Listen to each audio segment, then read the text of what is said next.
Hey everyone, sorry about that. Cut off for just a second. Welcome to Tokotas podcast, June 5th, 2023, for our Tokotas New Year's and 9th anniversary. Woo! I hope sounds good for everybody. We're still on our new setup, but we haven't used it a ton of different times. I'm still getting used to listening to my own voice in my head as I talk. It's interesting, and now I think you can hear every little twitch of us as well. Well, I don't know if they can actually hear me too well. Well, the mic's moving, so I think you're there just a little quiet. We'll see what they say. Okay. I have a massive agenda and so many things and a screen share. Yep. Oh, Dunn's coming through clear as well. Woo! Oh, I love this new microphone. We got it for audiobooks, but it is brilliant for this. We also got it for making videos, but I have tutorials, but GoDaddy keeps giving us problems every time. I have to fix all the emails. Okay. All right. Let's just kick this off because I got a lot for us to get through in this 2 hours. I took a day off of work to do this. It's so much to do. All right. First things first, let's talk about the anthology. I fully admit that I was doom and gloom about it come March and most of April. And then you all surprised me by the end of April. I had 17 stories, I think, when all was said and done to read through. And I enjoyed my read through of them. You saw that I don't like to say winners because they were all good, but the selected stories have been picked. That we had a couple honorable mentions because they were good, but budget-wise, I couldn't justify it.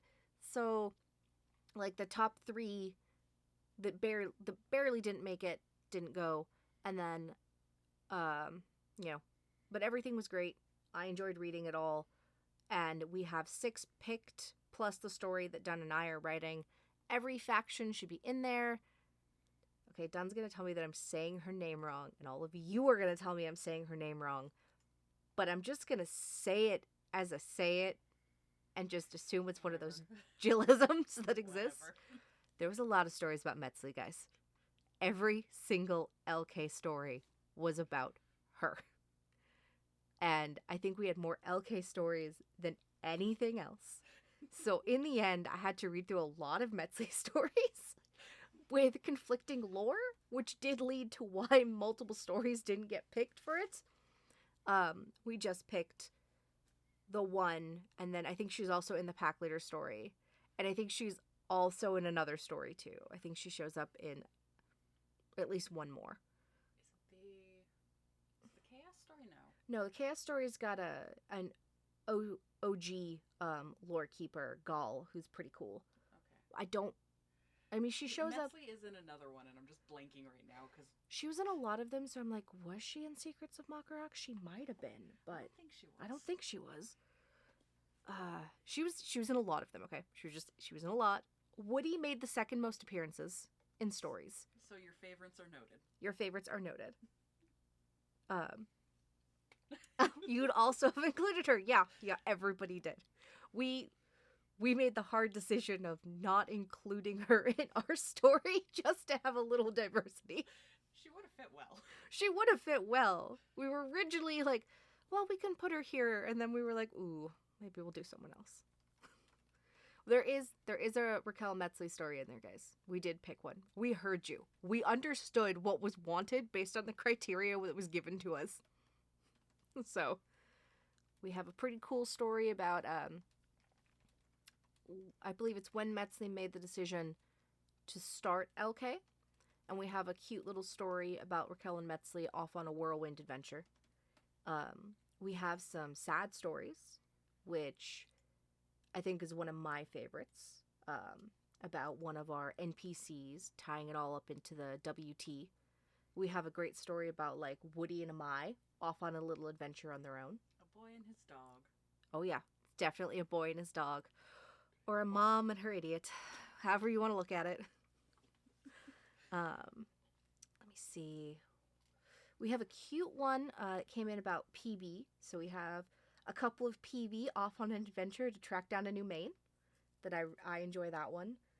I'm trying to think, is there any I've missed giving just a little tidbit about? I wasn't keeping track because I was typing in admin chat, so... Okay, well, we talked about Caverns of Legend. I've talked about Tunnel Trackers, Secrets of Makarok, Incomplete Dominance, his painting Light. Who am I missing? I'm missing someone. Let me just open the news real quick. Yeah, Dun's going to have to go open the news for me because I'll give a little tidbit about that one, too. No, you talked about Storytime. Storytime's Whirlwind I Adventure. did. And Storytime, Whirlwind Adventure. And then Dan and I decided, okay, well, I guess we better write about TV since no one else did. We deliberately weren't going to. I know, but no one else did, so I guess we're writing that story. And we have Lola off solving a mystery, because why not? That's what we write, so we might as well just lean into that. So, Anthology is looking great. Everyone has signed the agreement, which is what we needed so that we could do the layout and the publishing and pay them for theirs so that we don't have to deal with years of handling royalties and such. Like, we done it all. We handled it. Everyone seems pretty happy, and our editor has started on going through it. I believe she's starting with story time, but she'll get through them all, and that'll be us on to the next phase. So I want to give everyone kind of an understanding of how long this is going to take. The editor is going to be 2 months minimum.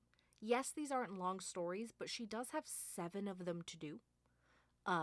And some people are going to want more deeper edits than other people are. Like, we know that we're going to end up doing like 2 or 3 rounds because that's what we're like. But other people may get it down in 1. Other people might need more. It's just the nature of it. So she's going to be 2 months minimum. I'm expecting more. Once I have an idea of how big it's going to be, because some stories are you're going to gain words, you're going to lose words. They're going to flux a little bit from there. So once I have an idea of how big they're going to be, I'll have an idea how long my side of the layout will take. I may need a week or 2. Cray is donating the book cover, and that means the layout cover. So the words on the back, the spine, the matter that goes on the outside of the book. She's doing that. And right now, we're talking to Daff about her doing the actual cover art of the book. Congrats to Daff. She has her 2nd kid. She's busy. She's momming it up ×2 right now. So if we can make it work, she's going to do our book cover. And we're talking about what we're going to put on there. You might see raffles come through asking about that. And then Dunn and I are having a serious conversation about doing interior arts. I'm wondering if it takes away from the writing. She thinks it would just be awesome. So we're having that conversation. So we are looking at 3 months minimum before you're going to see this product. But we are working on it. And we'll give you updates as we go. Exactly, Cap. Exactly. So we're talking about if we want to do that. And then how much is that going to cost? Because obviously I want to pay all of you for doing this sort of stuff. It's a little different when like me and Cray are donating some time to do like that. Like we're fine with that. This is Toko's. We don't get paid to be here and we're good with it.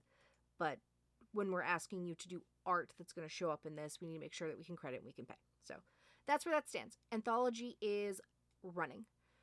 Because I'm talking about merch, should I just talk about the thing for next year real quick? I guess, but we don't have our final timeline, so. Yeah. So, happy 9th anniversary. Let's talk about the 10th anniversary. So next year is Dakota's big 10. That's huge. I don't know if there's any other RPG even half as active as us that's hit that milestone before. I know there's a couple that are older. Shadow is older than us, I think. Yeah, I think Shadow is. And Draco Sticks? I can't remember if they're as old. Like, everything popped up around the same time. It's hard to remember. So, we're definitely one of the older kids on the block. We're hitting our double digits. That's a big deal. So, we don't have definite timelines, but here's the pitch. Just think about it. We're thinking we're going to do a Kickstarter. And I know, that seems crazy. Like, why are you doing Kickstarter? For what? For enamel pins. And when we say enamel pins, we mean lots of enamel pins. We mean factions for sure. Maybe deities, maybe builds, maybe mains. Like, we are starting the investigatory process of how much it's going to cost us to do that. And then we're going to build it like a Kickstarter, because then it's kind of like pre-ordering. And that way we make sure to only get as much as we need. We want a big 10th anniversary pin. The feasibility of buying them has come into our range. We were off at con this weekend and everyone had pins. Little artists, little booksellers, everyone had pins, which means the code has been cracked. And since it's been cracked, that means Tokos can do it. Of course we can. We can figure it out. We've done plenty of merch before. But we think we want to do high quality enamel pins. Have a big 10th anniversary design. We might be hitting you up, Locke, since you did that 5th anniversary. We're going to do that big 10th anniversary design and then all these other pins so that you can kind of mix and match and buy what you want. We don't have to buy stupid amounts of stock or guess. And tentatively, early next year, we would do the Kickstarter on the assumption that if we do it early next year, we would have everything to send out around June. Okay? So we're doing the research. That's our big thing we think we want to do for our 10th anniversary. If something happens where I get to the point and I go, oh, well, this is absolutely impossible for us because of X, Y, and Z, I'll tell you. I'll let you know. I try and keep you informed about these things. So, yes, Big 10-0, we are looking at doing a big pin Kickstarter so that people can basically pre-order what they want. We order the right amount of things, and we can gain the money we need for the artists to make all of the cool stuff that we want and to pay for it and handle shipping with some sort of discounted shipping through those systems. But okay, so that's where we're going right there. But still, happy 9th anniversary. Look out for the 10th one. I am too excited about it. So, Anthology and 10th anniversary. I do have a question for you on that one. Oh, I do? Bring it on. Kickstarter D80 plushies, please. Oh, jeez. You didn't buy them last time. We found there are sites that make it more feasible where it's kind of that drop shipping model almost, or like the limited run mini Kickstarter style. But we really need to investigate more. Yeah. Okay. I'll think about it. I'm not certain on it. I'll think about it. Okay. But yeah. And then let's move on down to my next bullet point. Discord. You may have noticed we did a huge revamp of Discord. We have a bunch of new channels. What we've decided here is, as much as we love Tokotas, because we're here for Tokotas, we are building a community, a place where it's clear people are here for more than just Tokotas. We seem to be one of their main hangouts that they're in. So we're trying to make that more accessible. We added in all of the forum channels for people to do their mini design dens over there. We added in all of the talking outside of Tokota's channel so you can go talk about music over here. The idea is that general chat will stay 70 to 75% Tokotas most of the time. That way it's very easy for people to jump in and out because everybody's here for Tokotas. If you're not, I'm not sure what you're doing in our Discord. But that general chat will stay that way. But games, books, music, movies, art shares, all of that can go to the appropriate channels. And we're hoping that this revamp allows people to feel that community while still keeping us mostly on topic in Gen Chat. We don't care when it goes off topic for a little while. Whatever. We can't talk about Tokos 24/7. But we still want to keep it, generally there. So we have all those new channels. And right now we're talking about maybe wanting a couple more. There's been conversations about doing a form for member mini games. So if you want to run mini games on server, you can do that and we'll facilitate a place for you to go and do it. We're experimenting with forms. With forms, it's very difficult for the 7 chat mods to check every single message as it comes across. We're obviously still monitoring everything we can. People pop in and look to make sure that ads are focused on Tokos and all of that. And we have all the new moderation tools so that you can let us know easier when something not cool is happening in our server, because we don't like it when not cool things happen there. And those moderation tools seem to be working, actually. We've seen a marked improvement in everything since the rule revamp. I think we've got a clear understanding between the chat mods and the rest of the community about what we're looking for, and it's helped immensely. We've seen a decrease in the issues we were having at the start of the year, and just an increase in fun in general. And because of that, we're giving you forums, because we're going to trust you all. We're going to trust you not to be jerks where we can't see you 24/7, and people have reported those who were, so it's all working out for us. Which means we can put mini games out there for people, and we're also thinking we'll put a forum together for tribes. Two thoughts here. It's a place where tribes can go and recruit actively. It's a place where tribes can go and recruit actively, or if a tribe's not very big and they don't want to make their own server and maintain the full community vibe over there, they can go make their own, like, tribe forum, and the 5 or 6 members of that tribe can chill there and do as they please, and have Tokota's moderation handling all of that stuff for them. So that's the two we're kind of thinking we're going to do. And obviously we're constantly looking for new ideas. The mini games came from, there was a lot of requests for it in the raffle, but when we were doing the new channels, I was like, I can't figure out a way to do this cleanly on our end. So we'll just let you guys run it like any other forum game channel. Or forum game forum. Ooh, that's a mouthful. That is a mouthful. But yeah, we're just going to let you do it. And finally, Spritebot is in. Spritebot is handling our moderation. It's also handling a lot of fun for us. We don't want it to just be something you're like, oh no, Spritebot's typing. No, we want it to also be fun. So Dunn has put, like, what is it, 100 commands at this point? I don't think it's that many. Is it like 60? I feel like it's 60. I don't know, I lost track. I'm on page 3 of the little thing.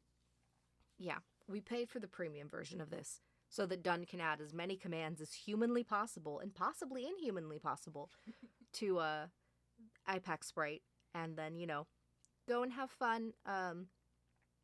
We're going to entertain the conversation of allowing commands to happen in places outside of Playground. We didn't want people to be spammed. You know how we are. We always do it really small first and then kind of expand it out as we go, just so that we don't lose control of it off the bat. So we're going to talk about expanding that also into another area so that you can use IPAC Sprite in other channels. As long as it's not disruptive, I don't think there'll be a problem. If you have suggestions for where you'd like to be able to use those commands, drop them in the, I guess at this point it's like month-plus long-running Discord feedback thread, so I can see. Yep. And I'm going to pause here to see if there's any questions about the Discord or the Anthology, all the things that are kind of outside of gameplay, before we move on to gameplay. Did we get through all the leftover IPAC plush? So I have 2 of them sitting here, and I still have 2 in the UK that need to ship. I will be on those ones that are shipping. I have 2 of them that are sitting here, and we're waiting until the people in the UK get theirs? Yeah. Before we handle these 2. Exactly. I need the people in the UK to get theirs before I need to figure out if I'm shipping these to the UK or not. We're working it out. Nobody's done anything wrong. There's no concern. It's just chaos happening in a person's life, and we are secondary to that, because Tokotas is always secondary to the chaos of your life. So that's all that's going on. There's just a delay that we didn't anticipate. Once those ship, if they ship and they get received, I have 2 more, and I'll go to the next 2 people on my list. I still have my list. To my knowledge, everybody else who I reached out to, except those 2 UK people, have received theirs. UK/EU. UK/EU. You're right. I don't think the other person's UK. So I have 2. But right now they're spoken for. And I'll let y'all know if that changes. Okay. All right. Anything else? What's the decision on voice chats for the server? I'm still wary on voice chats for the server. In my experience and opinion, which I fully say that this is Jill's opinion, not necessarily everyone's, when people, not everyone, but there's a small group of people who love to be in Discords, and when eyes aren't on them, they are dicks. And they bring down it for everybody, and they ruin it for everybody. And I'm wary of giving them a place to go where they can do that easily and not be recorded. And when I say recorded, I mean, like, when you type something out, it's there. We all see it. It's, it's in writing. But when you say something, if we're not there in the moment, it's missed. It's he said, she said, and we have no proof of anything. And so does nobody get in trouble, or does everyone get in trouble? Because I'm a fan of the spirit of the rules, not the letter of the law. So if the spirit of the rule is don't be a dick, and someone comes in and is causing problems, even if they did something that's not explicitly against our rules, I will give them a warning or a chat ban. That's how I believe in it. It's not the letter of the law, it's the spirit of the rules. So I'm wary of this.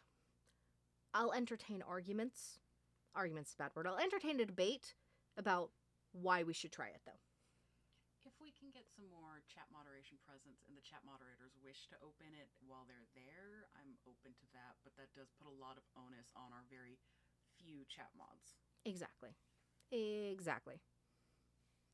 So, yeah. It's not about 99.9% of you. It's about the other ones who can do a lot of damage when no one's looking. So, if you want it, we'll have the debate. Sorry, guys. Apparently my throat's just decided it hates me right now. Well, you're on a podcast, so. Exactly.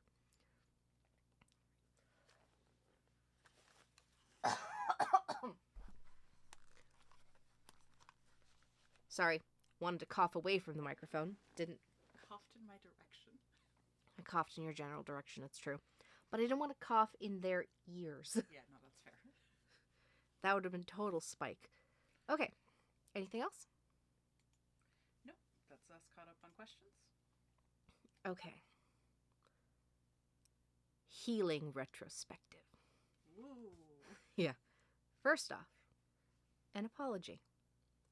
I should have done a podcast before we updated healing. It was fully my idea. I know it was fully my idea. I had been tracking for quite a while the healing threads and injuries that come through World Tour because they get logged in my database as they come in, and other things of that nature. So I had been tracking a fair bit of data for at least 6 months. And I'd come to the conclusion that healing was a pain point in the game, a pretty major one. And I myself had a Toko that had been injured in 2018 that I had never healed. It just happened. And I was like, I've never felt the onus to go and do this, but I also didn't consider myself like the rule on this because I have so many Tokos. I just picked up another one and used it instead of healing the one I had. So that's kind of where I was at. And it just seemed like a pain point. I was seeing a lot of the same names who were getting stalled out, who their activity teams, when I went and checked, like, were down a Toko because of an injury that happened. And I was seeing about 4 or 5 people. And the poor person who runs that thread was already overtaxed. We had a huge activity bump. I don't know if you guys knew about this, but we do actually track the trends of how many people are around at what time throughout the year. So when we say the thing like, oh, we have 2,000 to 3,000 active players, we mean it. They come on and offline throughout the year. So maybe we only have like 400 active at any one time during the year, but over the year it's about 3,000 people. Yes, the number is going up. A lot of old people have come back again. You know what I mean? Older players, not old. So we track that, and Toko Times is always a huge bump, and the thread got stalled. And then people didn't go away. Not that I wanted you to, it's just that you usually do. I have our numbers, if you'd like me to give you an example. Yes, Dun's got numbers. Give me numbers. So 2022, in January, we had 413 players interacting on Tokota.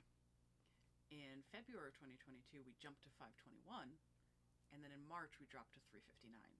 And then we stay usually in the 300s until June comes around and anniversary, all of this, and we jump back up, and then we fall back down until about Tokoing. For 2023, in January, we jumped to our normal 400 level, and then we jumped to 549 in February, and then we didn't fall in March or April. We just stayed. You stayed at 500 people. We were overtaxed on the admin team. You probably noticed our hiring frenzy that happened in that time frame because the decline didn't happen. And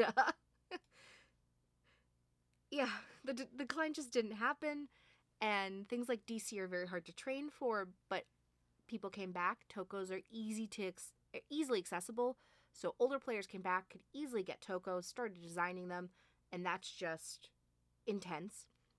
Activities always feels it when there's a boom, and there was a boom, and that's just the reality. It's like all of those times it stayed, but our admins still had finals when March came around.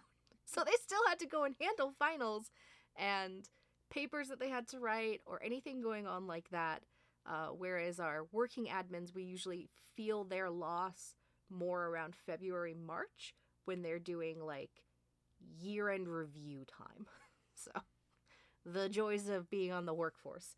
So we felt our normal admin crunches without the loss of players.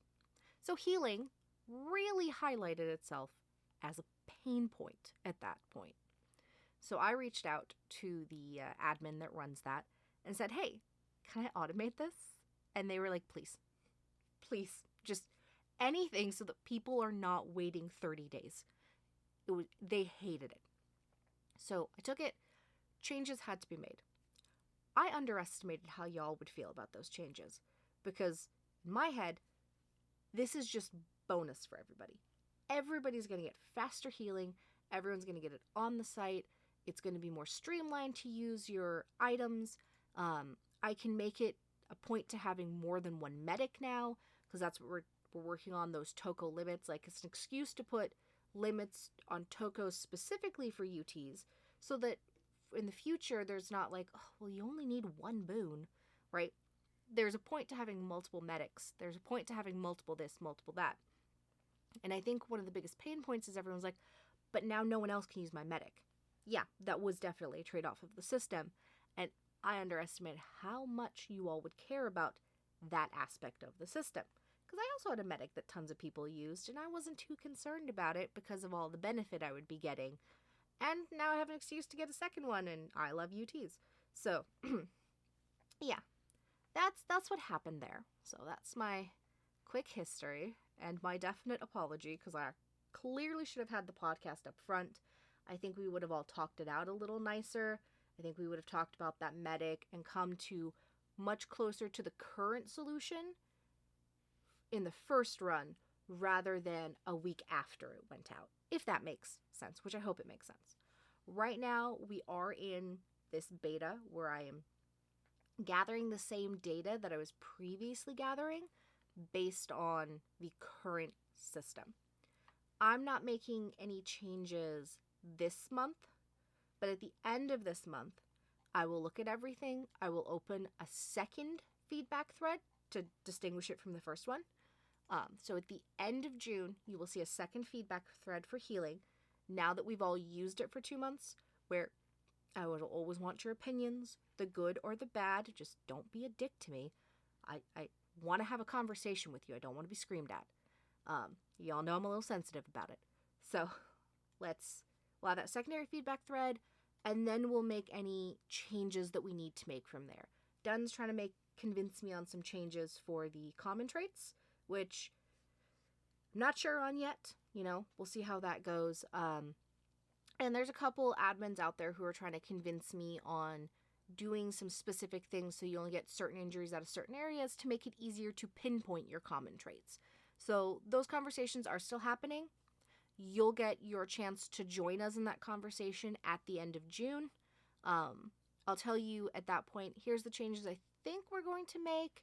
Please tell me how you feel about what's gone on, plus or minus these changes, and we'll go from there. So that's healing. I will happily take any questions about healing right now. I can't promise you I know exactly what I'm going to do at the end of June. My opinion is changing a little bit weekly right now as I look at data. Anyone typing? Yes, we have somebody typing. Oh, perfect. We'll give that person a moment to type. Ooh. Are you still only through 3 bullet points? I'm still only through 3 bullet points, okay? I mean, I guess that's a bullet point every 10 minutes, but... Yeah. This isn't a question of keep automated versus not, right? No, I don't think this is a question of keep automated versus not. I truly believe the benefit of automated far outweighs the wait times we were feeling and the pain that it was. I was not a singular story with having a Toko in 2018 I'd never healed. And there were people who have far less Tokos than me that had that true. So automated healing is probably here to stay. If there's trying to have some sort of conversation about adding an art component back into it, like that's a conversation that can be had, but I'm not sure how it would go.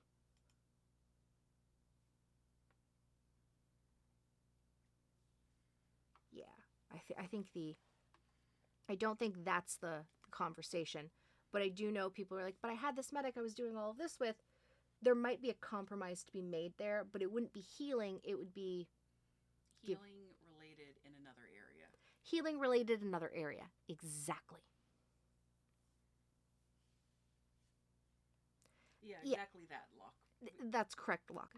That is the thing that I actually regret the most out of that change is people who built the Toko up. Because I did it too, but I think other people did it a lot more than I did.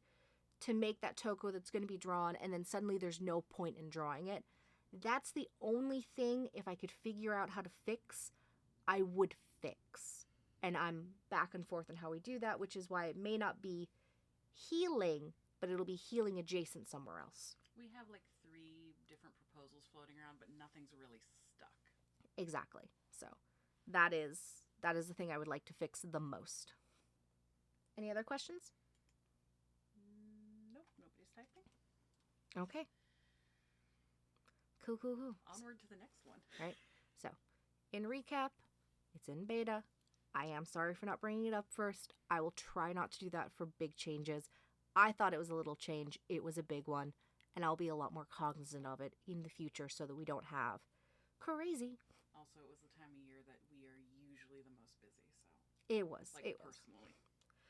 Was. One of those things. It just, if you didn't know, in my family, there are 30 plus birthdays from March 31st to June 27th. About 20 of those are in April. I shouldn't do things in April. I'm usually not doing anything in April. But this year I was like, let's do this. Bit me so hard. Ooh. All right. Moving on. Tokota of the month. I will address this with honesty. Earlier in the year, there was salt about it. You can all say whatever you want about it. I read the thread. I was there. I was involved. It was salty. That being said, it's clear that our current system is not working in the current era. This system has existed since Noah Bell's time. It's been updated marginally over the years, but more or less stayed the same. Yeah, more or less stayed the same. And the salt that happened earlier this year is not special. It happens at least once a year. Not everybody sees it. It's not always so whatever you want to call it. It's not usually on the suggestion box. It's not usually on the suggestion box. We usually are talking in notes and such. So it's not usually so public, but it does come up. And of course we have to weigh it of what happened this time around. And due to the person who took over it being, they have like a channel they do all of this in, and they have places that they roll tiebreakers and all of that so we can see it and it's all documented better. Just as as the admin processes have gotten better over the years and more documented so that we can go back and look at things easier. Like a year from now, we'll be like, who won it? How did they win it? I don't know. Well, now we can know, which we didn't have 3 years ago. So when it came up 3 years ago, we were just like, I don't know what you want me to do. And that's like kind of where it's gone. But this year, with everything that happened, we finally went, okay, this is not working. And I don't want to have this conversation next year. I don't want someone to be sad they didn't win. And then we have to spend 20 days mediating this. Because it's not fun for anybody. It takes away from the person who won. They don't feel so good about it. The person who didn't win clearly doesn't feel good about it. And everybody involved in the mediation feels pretty crap about it. So why are we doing it year after year? So we're going to change how it works. The reality is the Tokota of the month is a bit of a popularity contest. There isn't a way to change that. And switching it to showing a random Tokota, there is an issue of straight on the database doing that, which I don't really want that extra database call if you don't have to. Especially on the front page. Especially on the front page. It is like our second most hit page behind imports and above bank. Yeah, I said above bank. So, we don't tend to put more calls there than we need to the database. It just sucks. We used to try and put like wilds up there and it was a nightmare. We killed our site. So, also, in doing research for this, I have learned that apparently that's not even foolproof. Dunn explained to me that apparently there's been like a 30 or something different dramas on other sites where like you see a random wolf or dragon or whatever, and people still called shenanigans on that. Is this correct? Yeah, no, there's a site that does it daily, and there is still drama about who won it when it changes every day, and there's 30 winners a month. Yeah. So, throwing a random one up there doesn't solve it. It's also not special. Also, we wouldn't be able to just make Toko of the month count for alpha anymore. Yeah, also, it can't count as your win for alpha if it's just random. And as I said, it's not special. You just got randomly picked by an algorithm, but it's not even an algorithm. It's a, what technically would I use for it? Ran, open parenthesis, 0, comma. The max ID, exclude starters, exclude ones who've already won. Which Yeah. would mean you'd have to mark that on the database. Another field on the Toko database. Yeah, I don't think I would. I'd be like, I don't care if somebody shows up again and somebody wins again. I'm not even gonna. So, maximum Tokota, close parenthesis, randomize, double check that Toko's not a starter. If it is, roll again.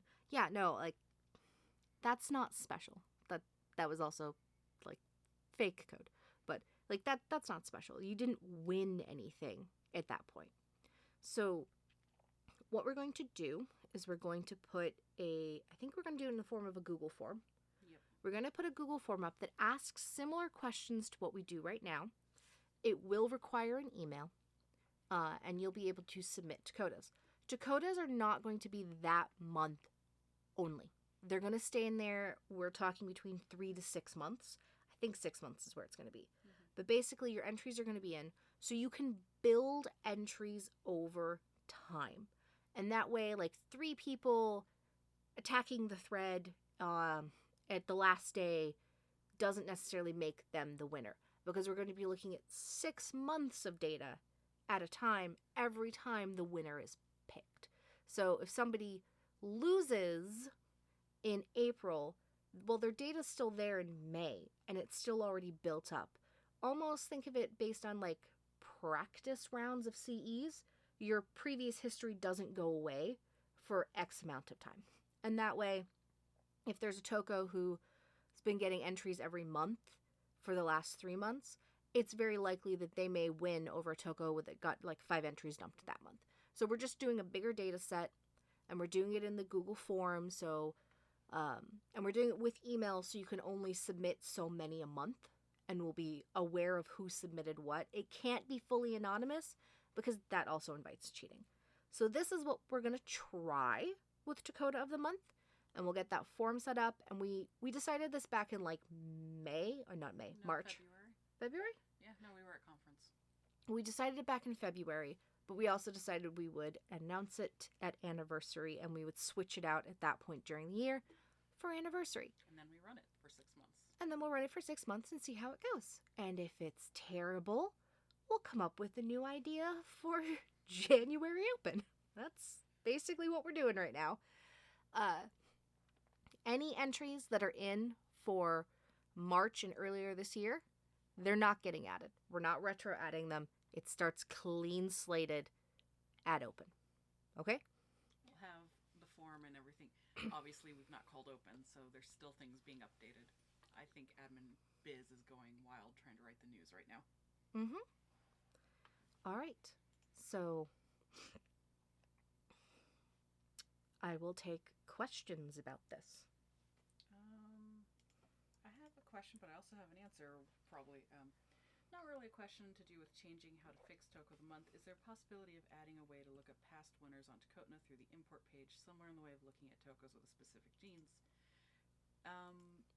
No, but there's already a page that'll let you do that, and I'll reply to you with it in just one moment.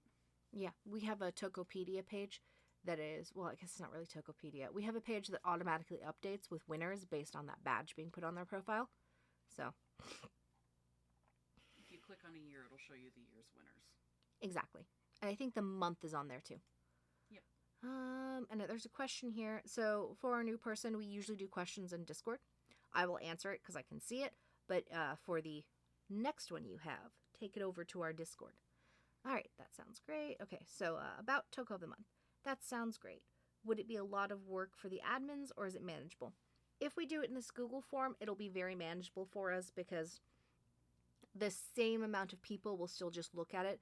They'll just have a bigger data set to look at rather than dealing with the last minute crunch of every month. Technically, it will make it easier because you can just make a chart or make a pivot table. Exactly. See everything.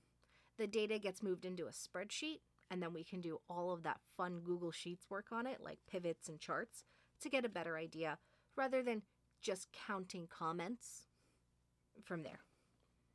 Alrighty. Alright, don't have any other questions typing right now. Alright. Kira's just saying spreadsheets are love. Spreadsheets are... I live for spreadsheets. How many people like spreadsheets? It's whatever. We all play Tokas. That's not even surprising. We made spreadsheets to help manage our fun over in Tokos. Okay. I think we're good there. Okay. We're moving on. The screen will finally change. The screen will change. Okay, give me a second. Give me a second.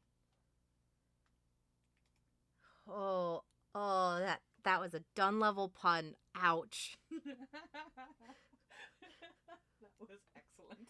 Oh, that's just ouch. Okay. All right. I'm going to demo something for you all. It's going to be crazy. I'm excited about it. I didn't do it. I wish I did, but I didn't. I really wish I did, but I didn't. This one's all on secret. Okay. So, y'all know what activity codes are. Now we're introducing something called breeding IDs. And you will understand why it says it's different than activity codes in a moment. Where's my screen share? My desktop. We can all see this for a second and then jump. Ha! Don't look at the agenda. All right. So, here we have breeding IDs. All right, like, Jill, what the heck's a breeding ID? I'm going to show you. Oh my god, Jill, clear your news banner. Why? Ugh. Ugh. Fine, I'll clear my news banner, but only because I'm on a podcast. All right. So I've grabbed two of my Tokos. I've grabbed Mori and Mizar, and I'm putting them into this roller. That's right, I'm doing a live demo. These are usually cursed for me, so best luck to everybody. Best luck. Mori is always rolled as Dom. There's no such thing as rolling him as Alpha. That's insanity. Kira's making fun of your tabs or rookie numbers get pumping. I opened a window for this, Kier. Joke's on you. That's like her 5th window over there. Yeah, I opened this specifically for this. So EE, Forager, Popular, Skill Seeker. All this work. Elemental expansion. Forager. So many traits. We have so many of them. What was that last one? Skill Seeker? Yeah. I'm setting up what was one of my key breedings that I have done I don't even know how many times. All right, and he's a standard Tokota. Yep. Everything is good there. Jill's enjoying us, like, internally cringing as she scrolls through the list. What are they like? Don't do that. They're like, you can just type the name. I'm like, yeah, but Jill's enjoying our suffering. I'm enjoying your suffering. All right, long. Both these guys have hairs, don't they? Pretty sure, and I'm pretty sure Mizar has dove. Well, you'll get there eventually. Yeah, I'll get there in a second.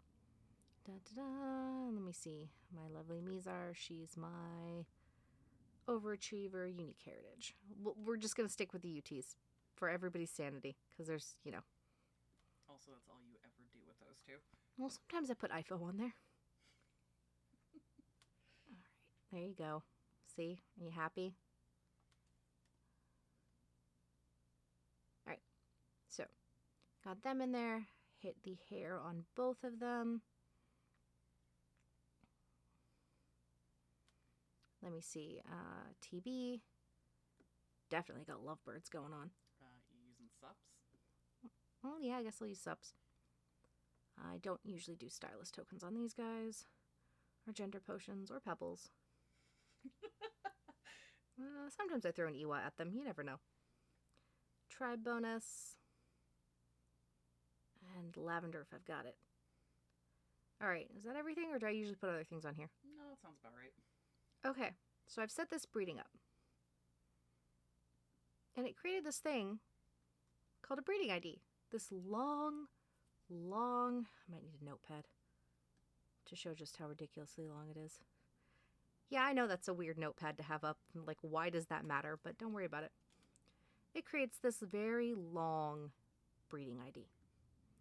It's kind of crazy, but it's based on what's on this screen. I'm going to pop open to the second one that has nothing set on it.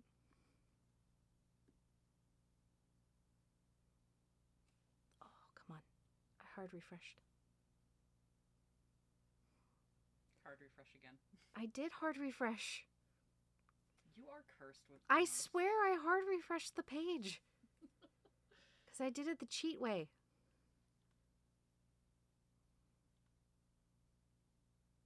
Is your mouse just not working? Or, well, not mouse, but you can just right click and do that? Well, if you have the inspect window open, you can. What? Developer trick. Oh, I'm gonna have to remember that. Yeah, I hate remembering the code for it.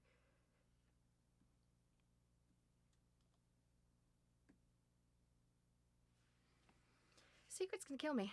Secret is gonna kill you. There's literally no reason it wouldn't work. And now it looks terrible because I'm, of course, in the middle of a demo and it's not working. Toss me the code. Let me see if it's working over here for me. I think our DMs are safe. It's just the screens and stuff. Oh, it's just the screens. Yeah, but I don't know which screen I'm looking at right now on that one. 1 second, guys. Here, enjoy this while you wait.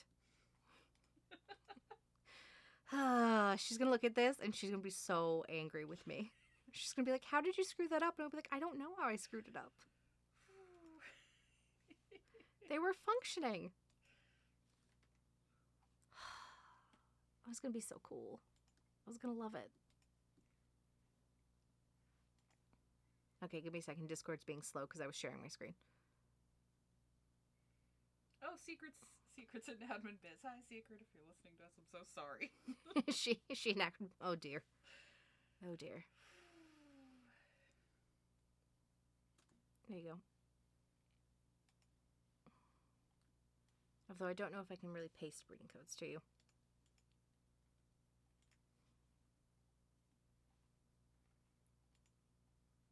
If Secret's around, we should probably make sure Secret's not making changes to this right now. Maybe that's what's happening. Oh crap, she might be. I didn't tell her not to touch it. Okay, well, despite my absolutely terrible demo, that was working earlier. Admins back me up on this. But we're working on these breeding IDs where you will take the breeding ID and you can put it at the bottom of your comment and it will preload the roller for you. And there's a couple aspects to this that are actually going to be really cool for us.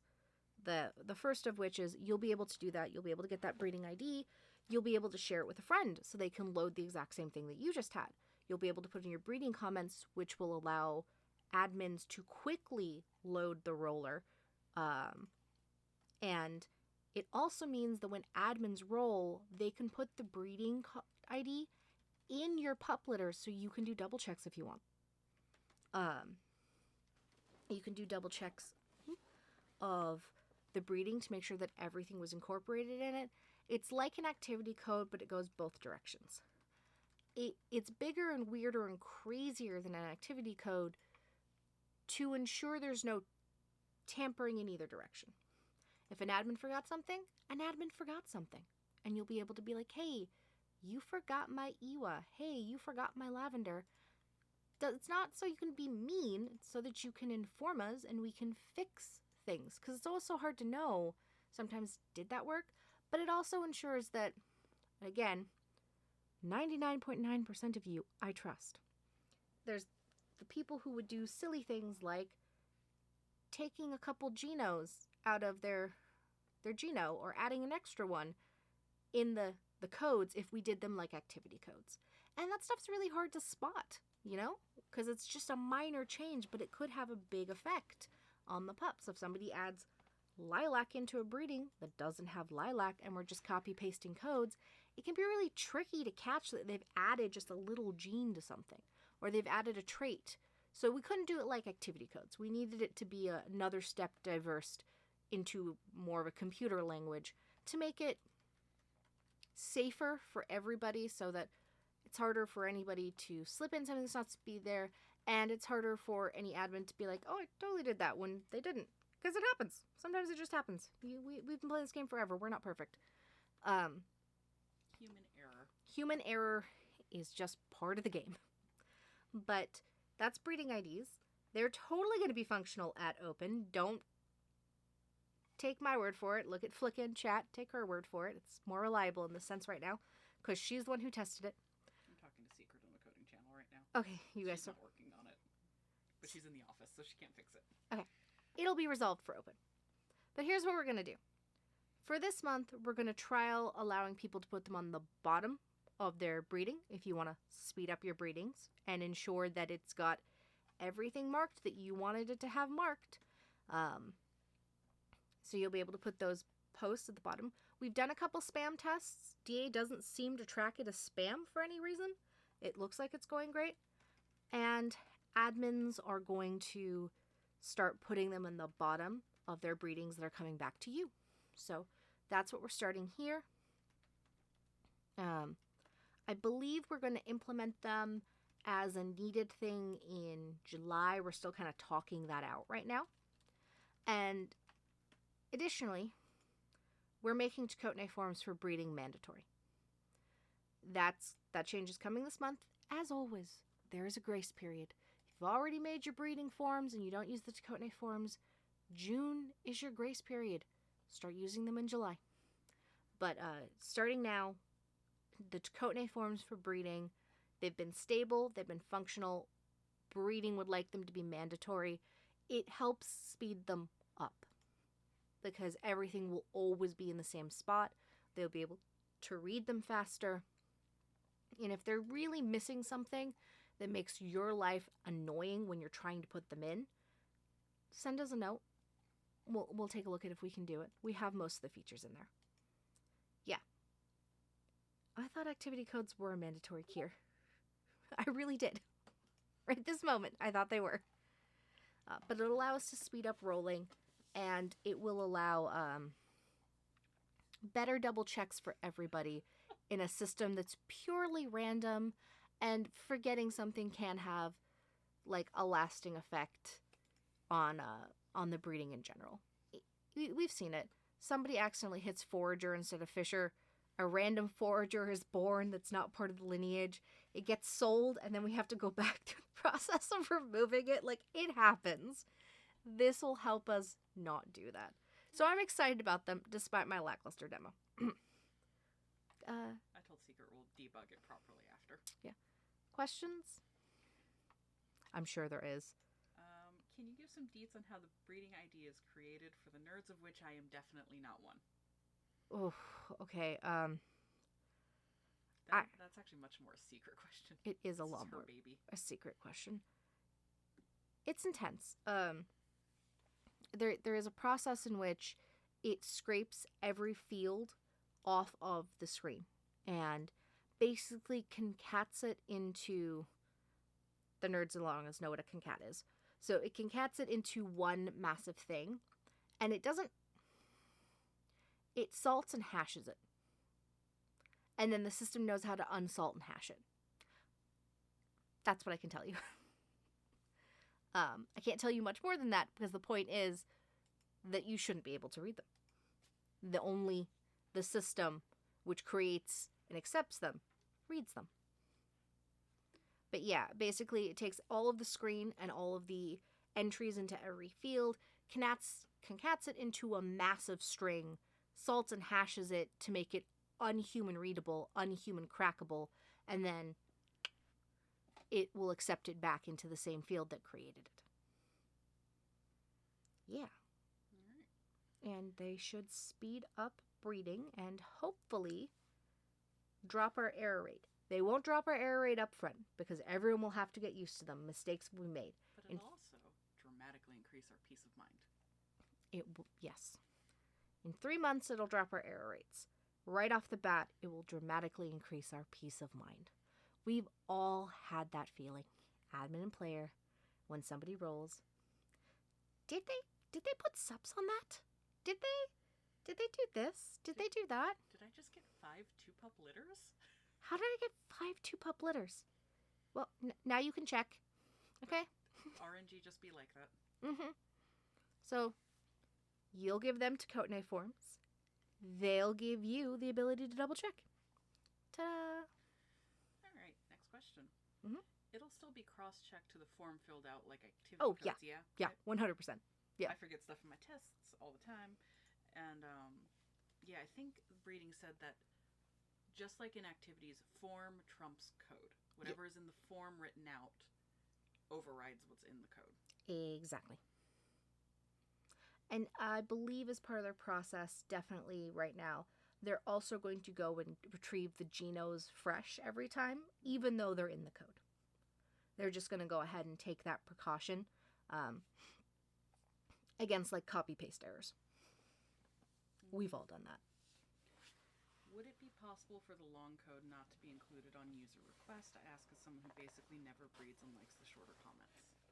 Oh, like you don't want the code on your pups when they come back? Is that what the question is? I think so, but that seems like adding another step to breeding, which already has a lot of steps.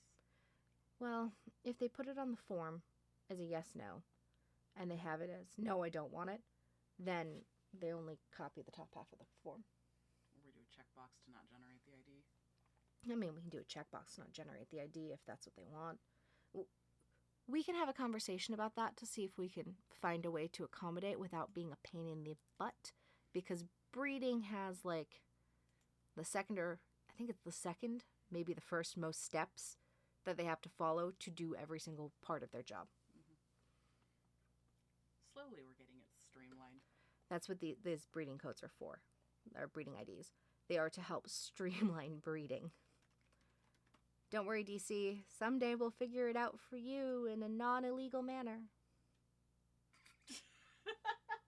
What? I'm going to take a shot at an AI on a podcast. I don't care. Whew. Spicy gel. I don't see any more questions being typed. Okay. Let me see. Did any of these spoilers count yet? I don't think you have anything until the next section, technically. Yeah. Do you even have anything for the next section? I gotta go look. I don't think I had anything for... Oh my goodness. How long do we go without anything? I don't know. We're an hour into this, by the way. Holy crap. Okay. You're not even to the meat of it. I know, I'm trying. Okay. Moving on. Quick. Pick up the speed. Tribes. This should actually be pretty quick for everybody. So recently we added a 4th tree, the world tree. That seems to be going over pretty well. Some tribes are making some progress in it. I'm seeing lots of new deities running around. I'm seeing some canon locations running around. Some new companions and things. Like, it's looking pretty cool. Pretty happy about all of it. Did we tell them about that change we're making for the charm, the custom companion charm? His name. Oh, I completely did not even put that. Are we pushing that this month? I don't see why we wouldn't. Okay, I'm gonna put that on my list for this month. How do I pronounce it? What's the word? Angiku. Angiku. Oh, you all kill me. So the custom companion charm, as part of this, so you know that now we're putting, there's lots of different sprites you can have. So the custom companion charm, and this is coming up in tribes. Right now you can do it as personal or public, where only you can use it or anybody can use it. We're going to add a version of it, or we're going to add a level to it where you can do tribe. So looking at you, Soda, and that Pomeranian, you can make a custom version of it and then create it for your tribe. And anyone in your tribe can apply it. If they leave your tribe, they keep it. That's how it's going to go. I'm busy. Sorry, guys. I was there when that palm happened. I was on the Soda admin team when that palm happened. I am allowed to throw shade at that because I know how that went down. I was there. We changed the rules so y'all could get rid of that palm. I don't know why you still have it. Yeah. I left when the palm happened. Oh my god, you guys are terrible. Okay, that palm was controversial. It was very controversial. I was watching it happen. I was like, what is going on? Why are we pushing this Pomeranian through? Nobody wants this except one person. Oh, okay. Bring it in. Stop making me laugh. Okay. Whew. That palm was one of like the 3 things that broke Soda in that day and age. Y'all are much better now. Not throwing shade at you today. I'm very much throwing shade at the day of the palm. So, but yes, we're going to add a tribe version of that. So you can have ones that are for tribe level. And it doesn't have to be for tribe companions. It can be for anything. But it's just you're sharing it with the members of your tribe. Mm-hmm.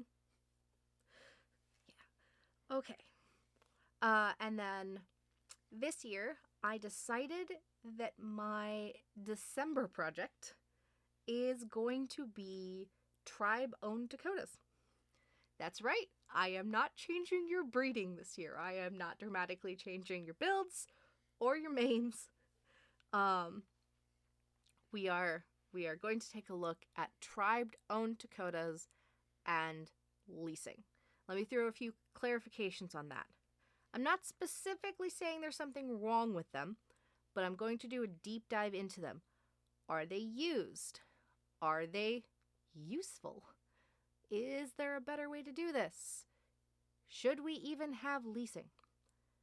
Is leasing fine as it is? Those are some things I'm going to be investigating to make a decision. If my investigation comes up with no, I have a backup plan for my December project. You do? I do.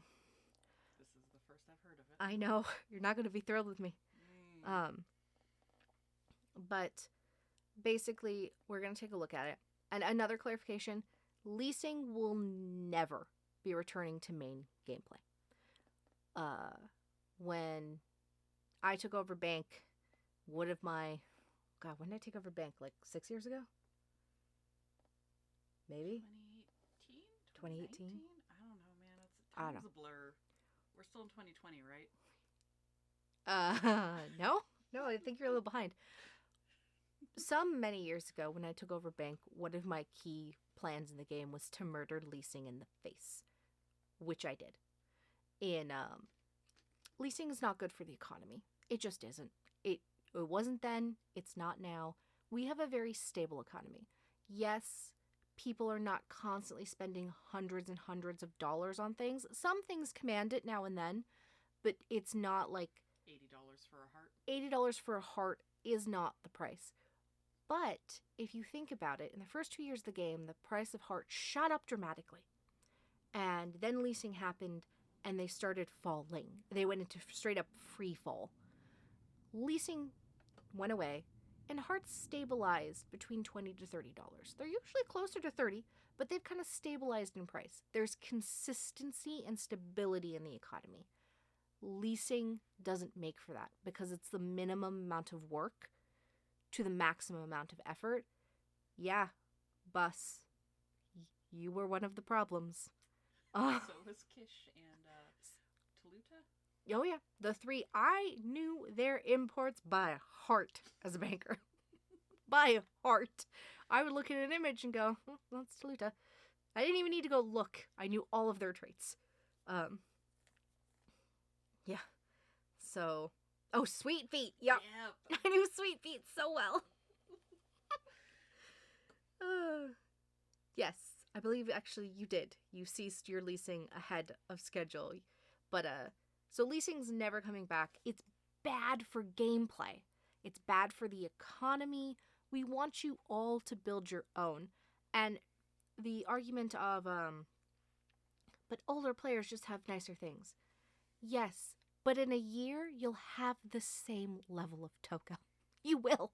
It's an inevitability if you are playing this game that you will get all the tack you need, you will get all the traits you need, you will be able to find it because everything is accessible in our game for in-game and in-game currency and art. So you can spend time, money, or items to get anything in this game. And we like our economy that way. We like our economy stable. Sometimes things come around that shoot up prices, but they all tend to come back to some level of stability, and we're good with that. So, leasing will never return to main gameplay. I will make people sign that if I ever leave this game, because I'm doing it for you, whether you liked it or not. But I will look at tribe leasing again to see if it's really, if there's a way to make it better or if it's time to say goodbye to it. And obviously I'll want your feedback once I've done my research, but I need to do my research before I want your feedback. So that's kind of what we're looking at for December. Tribe-owned Tokos are as hamstrung as they are because tribe leasing exists. If we're not doing tribe leasing, we can do other things with them. That is actually very true. They are as hamstrung as they are because of tribe leasing. If we take away tribe leasing, we might be able to do more with them. If I investigate this and determine, well, that just, it is what it is. The system is functional. People are using it. People are having fun. I don't think I need to change it. Then I'm going to take a look at mutations. So that's where we're at. Whew. Oh, her face. Her face was brilliant. Whew. Only if I get all the new mutations I want. That's a Cray problem, not a me problem. So, yes. So that'll be, that's tribes. It's looking. Alright, stop leasing. See? They understand the compromises that happen sometimes. There's a give and a take here. Sometimes you guys give up things you like for something even better. Oh my god, my eyes are tearing up. I did it for builds and mains. I'll do it for this too. I have been immensely enjoying the step down on mains. I've been enjoying the consistent step down on mains so much. And I think I hit a step up once this year too. Oh, I think you did actually. I think I got a wire and I was just like, where did this come from? I was very excited. But yeah. So we'll be looking at them. It's just time. Tribes is at the forefront again to start looking at these things. And I'm sure the tribe team will have a lot of thoughts and ideas on it too, and they'll be involved in it as we go. So that's what's going on with tribes. If you've got questions, go ahead and take them over to the Discord. I'll answer them in a moment. Start your questions over there because we are actually going to talk about TvT. This one's going to surprise anybody. If you didn't think it was showing up in this podcast, I'm going to ask you where you were last month when all the feedback threads went up and we started having massive conversations about it. I mean, to be fair, when did I kick that off? It feels like only like a week ago, but that's... It was not. Oh, it's 10 days ago. Yeah. So. Okay. We're going to talk about TvT. So, last season, apparently me and Dunn won TvT. Because we didn't compete with anybody. We got it. It's not working. That's why we started the feedback threads. It's not working. We get it. It's in beta. And it didn't work. And we're okay with that. We're not dismantling it. We're just going to iterate and try again. Because a 3-month window is usually pretty good on things like that. But it's a true sentence. It's a very true sentence. We won, so it's not working. It's very true. Ooh. So, here's exactly. Exactly. So here's what we're going to do. We're going to remain at 30 entries. You can still enter 30 times. However, only the top 10 entries will count towards your score. So we're going to give a little more room for flexibility. For smaller tribes, you really only need to get 10 done to be competitive. For larger tribes, you can let newer people just go in and maybe they'll get lucky. You can let people practice you're doing this art, be part of the participation, even if they didn't technically rank high enough. And I think we're keeping it as no more than 3 entries per Toko. Yep. And if you put the same Toko in 3 times and they're the 1, 2, and 3 highest score, only one of them is going to count. So every Toko can only score towards the total once. So putting in your 10 best Tokos 3 times each one of them still only going to get 1 score. You're not going to use the top 3 regardless of Toko. Each Toko can only be in that top 10 1 time. I hope that makes sense. It's written up in a journal. So we'll be doing that. We have updated openables so that they can give TP to make it easier on us to give you tribe points for competing. We will be doing an openable that's more akin to the role openables with tribe points in them as the participation prizes. So we'll be switching the participation so you get more of a role openable. The actual contents of it are in progress. We don't have to sort those out like for open, but obviously these new rules are coming in open. And everyone will get 10 TP for participating. So when you do that you'll get the participation. All is good. Additionally, there's going to be a seasonal slotless companion for participating. So if you put in an entry, you will get the slotless companion. I have it commed. It's out. The artist is great, so it's going to come out looking great. These will probably rotate. So it's a different one for each season, but like next year, it's probably going to be the same slotless companion in this season. Okay? So if you miss it, it'll come back around. I just see this whole thing about done happening, and okay. It's apparently like 10 duns could maybe contain you. Not even close. So, and we're going to start putting trophies back into TvT. So first, second, third. So if your Toko takes a first place in TvT, that counts for your alpha. And that'll be in there. And if you're a spirited competitor and you got second, that counts for your alpha. Hey. To clarify on that, that means if the tribe places first, every participating Toko gets that trophy. Exactly.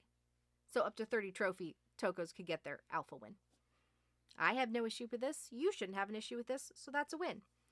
And of course, this is still in beta. Oh, wait, I have one more thing. Semis wasn't going over well. I'm a little vague on why there seemed to be so much contention around it. It might be because of how few. Maybe it was because of how few. Maybe it was the type. Semis just weren't going over well. So for now, we're going to take them right back on out of TvT. Third places are going to get a bronze starter slot. Second places are going to get a silver starter slot. Gold places are going to get a gold starter slot. And we're going to do 1 starter slot per 5 participants rather than per 10 or 15 or whatever it was before. So if the winning tribe had 12, let's say 12 participants for first place, we would give out 3 starter slots into the bank. Yeah, because we round up. So we would give them 3 starter slots to raffle off into their bank. And that's how we're going to roll that. So you'll get a starter slot equivalent to your placement to roll away. And then everyone gets a slot as companion. Oh, and there's extra TP if your tribe places for all the participants as well. The Tokopedia page has been updated with all of these, so you guys can see them laid out. Exactly. It's on the Tokopedia page. Can someone go drop the Tokopedia page link, please? Yep. So that's in there. And of course, this is still in beta. If we make it to the end of the year and still nobody's playing the game, we'll take another look at it there. There's only so many times I'm going to reinvent a system no one's using, but we're not close to that right now. This is our first major tweak in the beta of TvT, and the rounds are so long that the beta is just going to take a year or 2 to really get us to where we need it to be if the system's going to kick. Okay. I think that's TvT. So now I'll take Tribe and TvT questions. Woo. Don't have anyone typing yet. Okay. Was I just so flawless in my explanation no one has a question? I don't know, or we were all very distracted in the stream chat about the done stuff. Somebody's typing. Okay, good. Whew, good. Oh, we're coming up to one of my favorite things after this. Sheba cut me to my soul. With 10 duns, surely one will get the forms right. I used to be so flawless with forms. You did. I don't know what happened. I'm never even going to pretend I was remotely good at forms. Oh, sweet. I got a new nickname for Gen Chat. Let me go fix that. Yeah, okay, well, clearly Dun's gone and distracted, so you know what happens when Dun's distracted. I can see you. But can you? Can you? Yes. Let's talk about... Somebody's typing, man. All right, well, I guess they can stare at the screen while I wait on that person to type. Dun's distracted post spoilers. Jeez. Yeah, that's exactly what I did. Where is my... I need the channel. That channel. Someone still typing? No? Question mark? All right. If we have an off-topic question at the end of the next segment, that's fine. I'll answer it anyway. I have a slide for the very end for catch-all questions. Okay. Cool. All right. That's right. It's the 9th anniversary. So what are we going to do? Double the amount of Dom companions. We have 6 new Dom companions coming. We have, okay, in order here. That's seal, sea lion, elephant, red panda, dolphin, giraffe, and maned wolf. So when I said it was bigger than a Dom companion, that's because there was 6. There were 6 Dom companions. That's what I was talking about. For those of you who are in chat going, what does that mean? And we're going to go over them real quick. So here's how it's going to go. We're going to release 1 per week for the next 6 weeks. That means the prompts will drop for them, the totem will obviously be there, and the Dom companion art will be there, and you will be able to start RODs for that as soon as we drop them. And part of it is what we're going to do is we're going to do a raffle to ask for help on the prompts, and then we're going to drop the companion with the raffle and update the prompts based on what we got in the raffle. That's kind of... have 10 to 12 of all the prompts done. So you guys are filling out those last 3 to 5 of exactly what you want to do with them. We have their traits picked out. Mm-hmm. All right, so I'm going to go over what each of them do. Oh, yeah. Sarah got me. Not a single one is a bird. We said aquatics now. We said no to that. No birds. But you could have dolphins and sea lions. We can do some aquatics. So what I'm going to do is I'm going to go over each of them. I'm going to tell you what they do. And you should all pay attention to this because the raffle is coming next. And in the raffle, I'm going to want you to put them in the order you want to see them released. That's right. You're getting input in all of this. You pick. So we're going to start with sea lion. Done. Hit me up here. Oh, you forgot a very important part of this. I did? None of these are activities. Oh, yes. Sorry. None of these are activities. We are doing something else entirely. I'm still going to collect all 6 of them because completionist. But these are not activity bonuses. So, Sea Lion is a CE bonus, which will do a small chance to inflict -5 to opponents in a standard continuous event round.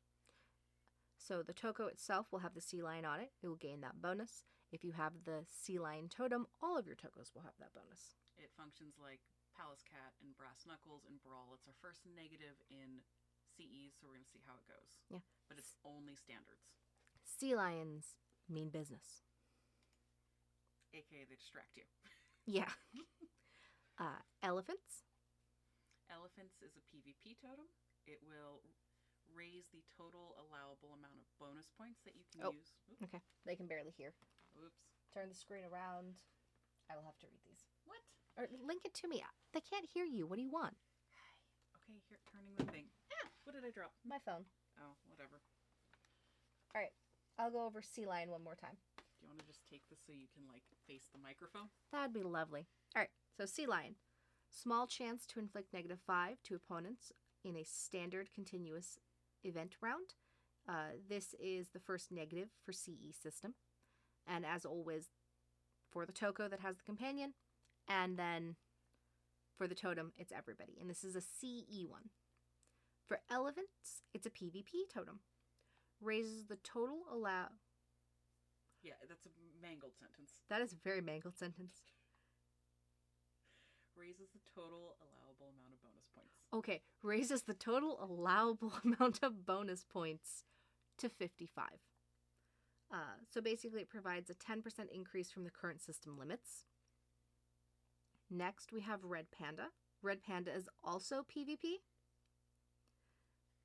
Allows a Tokota with PvP role companion to use TAC for the resulting activity roll.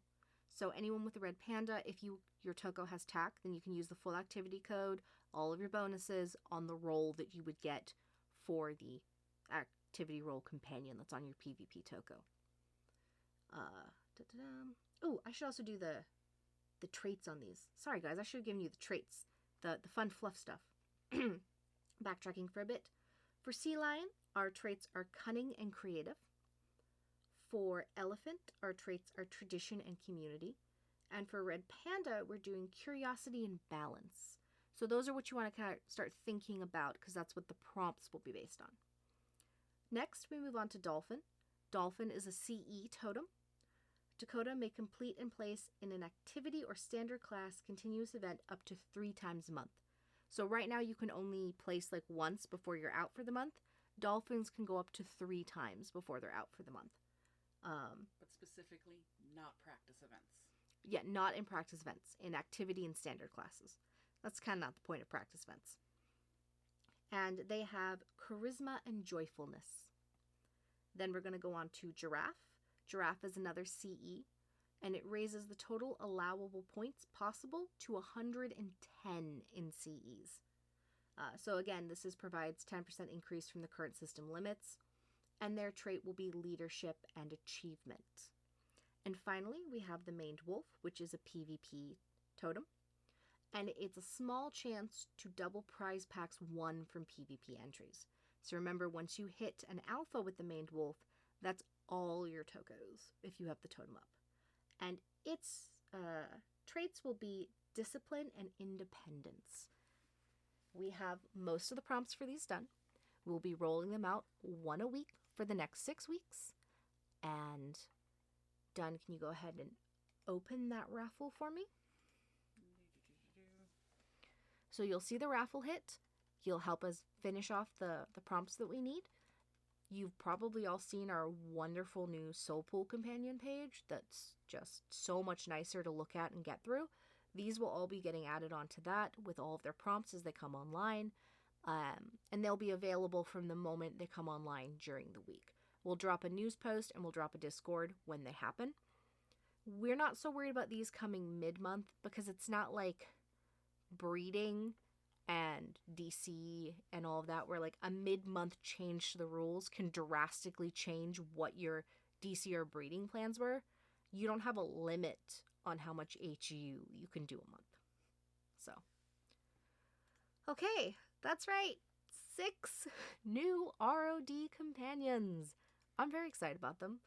I will now have more options. I guess for a little while, when people ask me that question, what RD companion you want? I'll be like, I have opinions about this. I'm going to need you to pick one of these. I'm contemplating if I need to redo Alfred.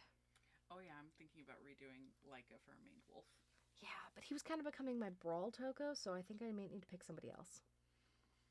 You can kind of still do both for now. For now, yeah. But the attack and traits are kind of diverging. Kira, hashtag more totems when. This isn't enough for you? Oh, should I say something about the soul pool thing that we're doing too? Yes. Did I put that on there? It's not on there, but there's so much I'm not really shocked. So as part of this, you'll all recall that we have a really beautiful background with the soul pool that has the 6 companions on it. And I went, well, now we've got to get one that's got these 6 on it as well. And in having that conversation, we decided that we actually should probably have more than one soul pool-esque place. So we're going to start designating other spots in Tokota as soul pool adjacent. So, or basically soul pools. So anywhere that the soul pool would count as a canon location, you could do one of these other locations as well. And so far we've picked... It's the Origin Springs with Waterfalls of Life in Makarok. So the Origin Springs from the Waterfalls of Life in Makarok. So that means you can do like the big waterfalls. If you go look at the Waterfalls of Life, you'll see the Origin Springs in there. If you go look at that, if you do that, that would count as a soul pool. And that means we will be actively looking to get really high quality backgrounds of them that depict more of these animals. And now you have a more jungle-esque place you can go rather than just the little cave. We also have the other one. And we have one more. In Fosphere, the Oasis at Prickle Paw Hoodoos. So, in Fosphere, the Oasis at Prickle Paw Hoodoos. So if you go look for Prickle Paw, right? Kep says hello. Yes. So if you go there, that's going to have more of that Badlands feeling to it, but it's the Oasis in the middle of the Badlands, and that will be a new soul pool area as well. And again, we'll go and get, those backgrounds to do those gorgeous things. And as more areas open up, we picked these from canon locations that we already got. They just perfectly kind of fit from what they already had. So we grabbed them when we did them. And as more areas open up, if something else strikes us where we can get more variety into doing those things, allow you to draw more things and still get the bonus, then we will. But right now we have those 3, and you'll be seeing it in an update. In the news, we'll put anywhere it says soul pool, all 3 of these will count, and we'll do that crawl to try to make sure we update it in verbiage throughout journals. But yeah, that's one of the cool things that we're going to go ahead and kick out with this. 6 new companions and 2 new backgrounds that you can do that will count as soul pool in anywhere that you need it. All right. Anything else about my Dom companions we gotta talk about here? Shout out to Tina for just taking all 6 totems. Like, totems are so hard to get calmed. And then she's like, do you want me to just take all 6 of the totems? And I was like, yes, I'd love that. And all of our companion artists have been on the ball. Like, I had this slated, wasn't really sure we were going to get this for June. It was possibly Show Your Heart locked. Or July. But everybody's just kind of rocked it. Right? I think I'm waiting on one more companion, and I've seen stuff for it. I'm just waiting on the finals. So we're gonna roll this, and we've opened that raffle, right? Yeah, I opened the raffle. Okay. Are you running it through the next section? I'm gonna run the raffle through the next section. I'll try and give like a 2-minute warning when it's getting closed off. But there's a reason I'm running the raffle through the next section. I think there's gonna be about 3 prizes in this raffle. And you'll understand. Yeah. Hold on, we do have questions. Oh, crap. No, I'm sorry. Questions. Backtrack. Okay, can you repeat the maned wolf effect, please? I'll do you one better. I'll just screenshot my horribly mangled spreadsheet. Yes. And the maned wolf was the... That was the chance to double prize packs. Maned wolf is a chance at doubled prize packs in PvP. Dunn is going to put them all for you to see, though. I hope you like these animals as much as I do. We wanted to stretch a little further and a little farther away from the, basic North American Alaskan animals. Ergo, we've got, the dolphins and the elephant. That pulls us more into more of the regions that we're going to, because we're building a world here. And we do have a savannah coming. It's happening, I swear. We'll get there. All right. Someday. Could you go over how/if you can redo ROD rights for a dominant or alpha Toko in order to change Soul Companion? You can. I believe you can do it once. So for RODs, you just have to go do redo rights for RODs, and you'll change your companion, and if you take it to alpha, you'll get the totem.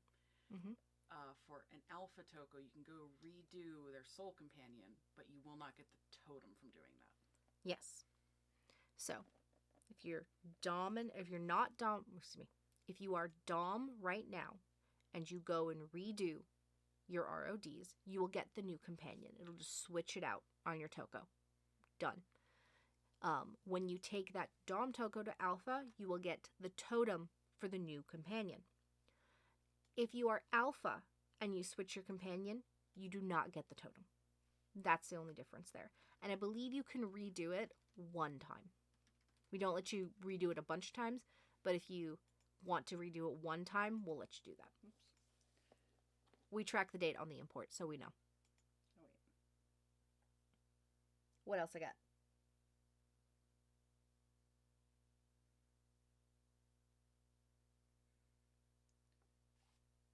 Sorry. My reading comprehension just failed. I rolled 0. Okay. Not sure how you do that on 20-sided die, but go for it. How dare you?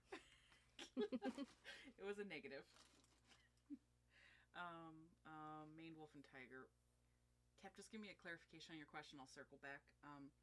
Will the elephant include things like mammoth, and will the dolphin include something like an orca as a variant? The elephant variants, I grabbed African and Asiatic elephants. I grabbed 3 kinds, but I did not include a mammoth. We didn't include a mammoth on the elephants variant list when we handed it out. And when the dolphins came back, I've got all the dolphin variants. Yeah. We have... I don't think any of them were orcas. They're not orcas. I have them. I can go read you what we've got. We've got dusky dolphin, common dolphin, striped dolphin, commerson dolphin, and a pink river dolphin. Okay. Is there an orca dolphin? No, they're the same family, but orca is its own companion. Yeah, I thought the orca's got its own companion, so no, they would be separate. That's what I was trying to remember. I was like, hold on, is there something that I'm not aware of called an orca dolphin? Because I was pretty sure we had an orca. Okay, if you have tiger active and you have maned wolf or panda but no role companion, does tiger stack with it? I mean, tiger gives you the benefit of a role companion, so I don't see why it wouldn't interact with red panda. I don't see why I wouldn't either, especially since you're using 2 totem slots. Yeah. And then maned wolf is just doubling your prize packs, not your prizes, like Quester, so it wouldn't have an interaction. No, it wouldn't. But its functions, is it chipmunk-ish? No. No, chipmunks, if you... I need to go look at it again. Okay. I think that is us caught up on those. Okay. Yep, that's us caught up. All right. Caught up. Whew. We're at an hour and a half, Jill. I'm trying. I know you are. I'm trying. I'm only like 4 sections, okay? I'm going. I'm going. Go roll the things. Right. What are you rolling? Are we doing genos or semis? Oh. Life might be simpler if you do semis. Okay. For our sanity. Okay, cool. They'll have to go up after the podcast then. Okay, that is fine. We'll put them up after the podcast. Ha ha ha. Oh my god, Ken. You all are terrible. Okay, so moving on. So the reason that you all had to do the raffle, where the heck did they go? You had to do the raffle then, so I could put this screen up, which is coming after. All right, so Tier 3 bonding and Tier 3 adventures are coming. And, oh geez. Okay, let me see here. So, Tier 3 bonding is releasing. There are new bonuses being tested out, which give a plus 15, i.e. average max bonus, for doing some of whichever of art lit you didn't do for the main thing. So if you did an image and then you write a story to go with the image, it's plus 15 bonus. Or Okay. vice versa. Okay, so yes, that's how it's going to go. You do an image and you write a story, you're going to get bonuses for doing it as well. So that is being a new bonus being tested out to see if that works. So you can do a little bit of both and still get a bonus for doing it. But Tier 3 bonding is going to be live as of open, I believe. Yes. Yeah. Tier 3 bonding is going to be live as of open, which is awesome. It means you can start working on it. Right this moment, we do not have a Tier 3 adventure, but it's a yet. Our first move for Tier 3 adventures is we're going to be moving lore for anyone who's around for that event. You remember the super interactive like stories that existed? Those are going to move to Tier 3 adventures. That way, you'll finally be able to replay lore to your heart's content. So that's what's going on there. For just bonding is coming. That's happening. You'll be able to replay lore. They're working on it. And I got a cool thing about that in a minute. I'll show it to you guys in a minute. I should say something about these guys and then pull that one up. So, oh yes, or first play lore if you missed it. What? These are our first adventure UTs. Yes. These are our first adventure UTs. Some of you have probably spotted them.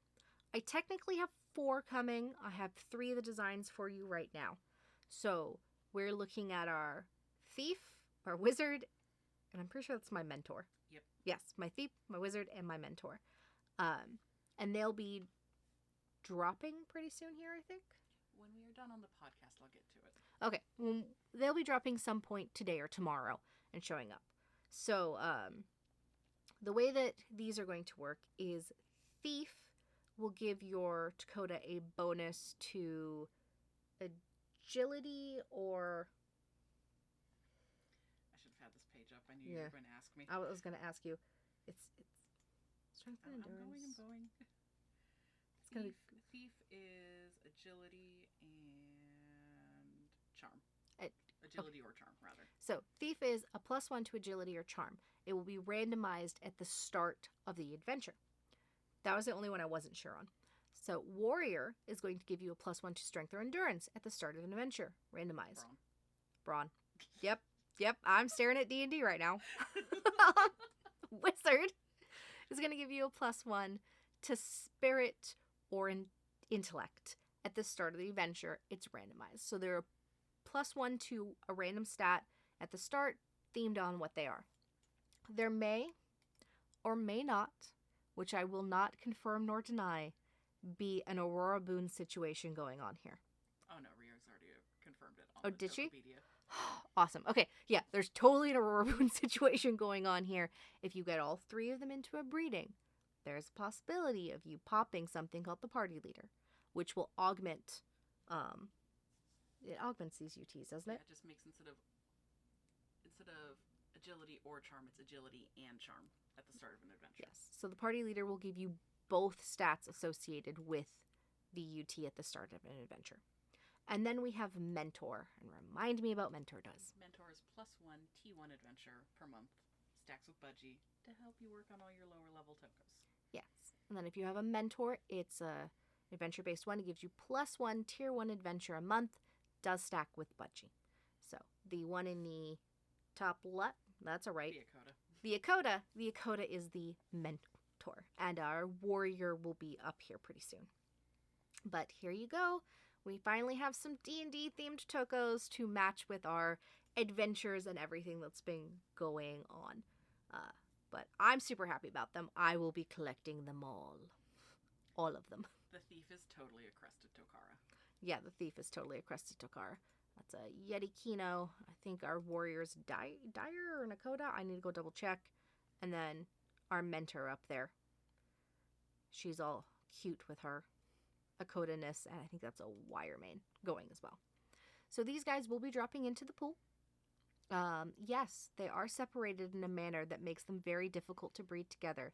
Yes, I did it on purpose. Sorry. Not sorry. It's at least not as bad as Aurora Boone. It's still not half as bad as Aurora Boone, okay? That took 2 years. We were literally like, do we we need to lower this? I know. I was like, do I need to make it so it's only like 4 of them are present in a breeding to make this happen? And then Haru showed up one day and was like, can you try rolling this breeding for me? Yeah, of course I'll help you out. I'll help you towards this. I'm not doing anything. Holy crap, I rolled a triple. Hey, I just rolled a triple. Next month. Okay. So, that is that and oh, right. So you've seen those, and then where's you're my flowchart. Da da da da da da. Oh, that's right. We have. And then I'll give you this fun little flowchart. So this is. Can't read crap on it. No, you can't. But this is one of our adventures at a go. I think this is lore. This is lore. This is one of the T3 adventures. That's right. That you can see that they're in progress. I think this is lore chapter 1 in progress right now. This does look vaguely familiar, actually, if I think about lore chapter 1, because I think I helped write a fair chunk of that one. It's been so long, it's all a blur. Lore chapter 1's Borgen Aga, right? Yes. Okay, yeah. I wrote a fair chunk of that one, and I was very involved in 2, and Paws homed run 3 on us. Yes. So. Because by 3, I was dying. I was just dying. I didn't have any more ideas. So, yes, those will be in tier 3 bonding. Woo. I missed a bullet point. I'm grabbing it right now. Also, permanent stat point chances are now available in tier 2 adventures. Just be aware they're super teeny tiny chances because they are permanent stat gains, meaning you will keep them when you leave the adventure. They aren't temporary like most of the bonuses you see. So, there you go. That's everything that's coming with our T3 bonding. So excited that this is finally happening, that we have these. Been like boss. Oh, she has. To just get us here, and we finally have this area of the game that is deeply involved in building lore and story for specific Tokos to take them through all aspects of the game and to really focus on them. And there's really cool things and adventures for you to go and do with them. So, that would be this. I'm going to go ahead and call minute warning on the raffle. You have 1 more minute on the raffle as I take questions about Tier 3 bonding and adventures. Anyone typing me any questions? No, taking a look. I should have done 3 hours. I was like, it's not going to be 3 hours. There's no way you're going to do a 3-hour podcast on a Monday. You might. I should have done 3 hours. We might finish in 20 minutes. Yeah, maybe. I do not see anybody typing, so I think we're okay. Y'all gonna give me a complex that I'm too perfect here. All right. Are you... Oh, actually, somebody is typing. There we go. Thank you. Are you able to handle the next section while I go count raffle entries? I should be able to if you close the raffle. Not yet. Okay. You gave him a minute, so I'm waiting till it Like clock clicks to turn? 50. Okay, that makes the most amount of sense. And I'm going to go bother someone in admin to help me count. Yes, that would be good.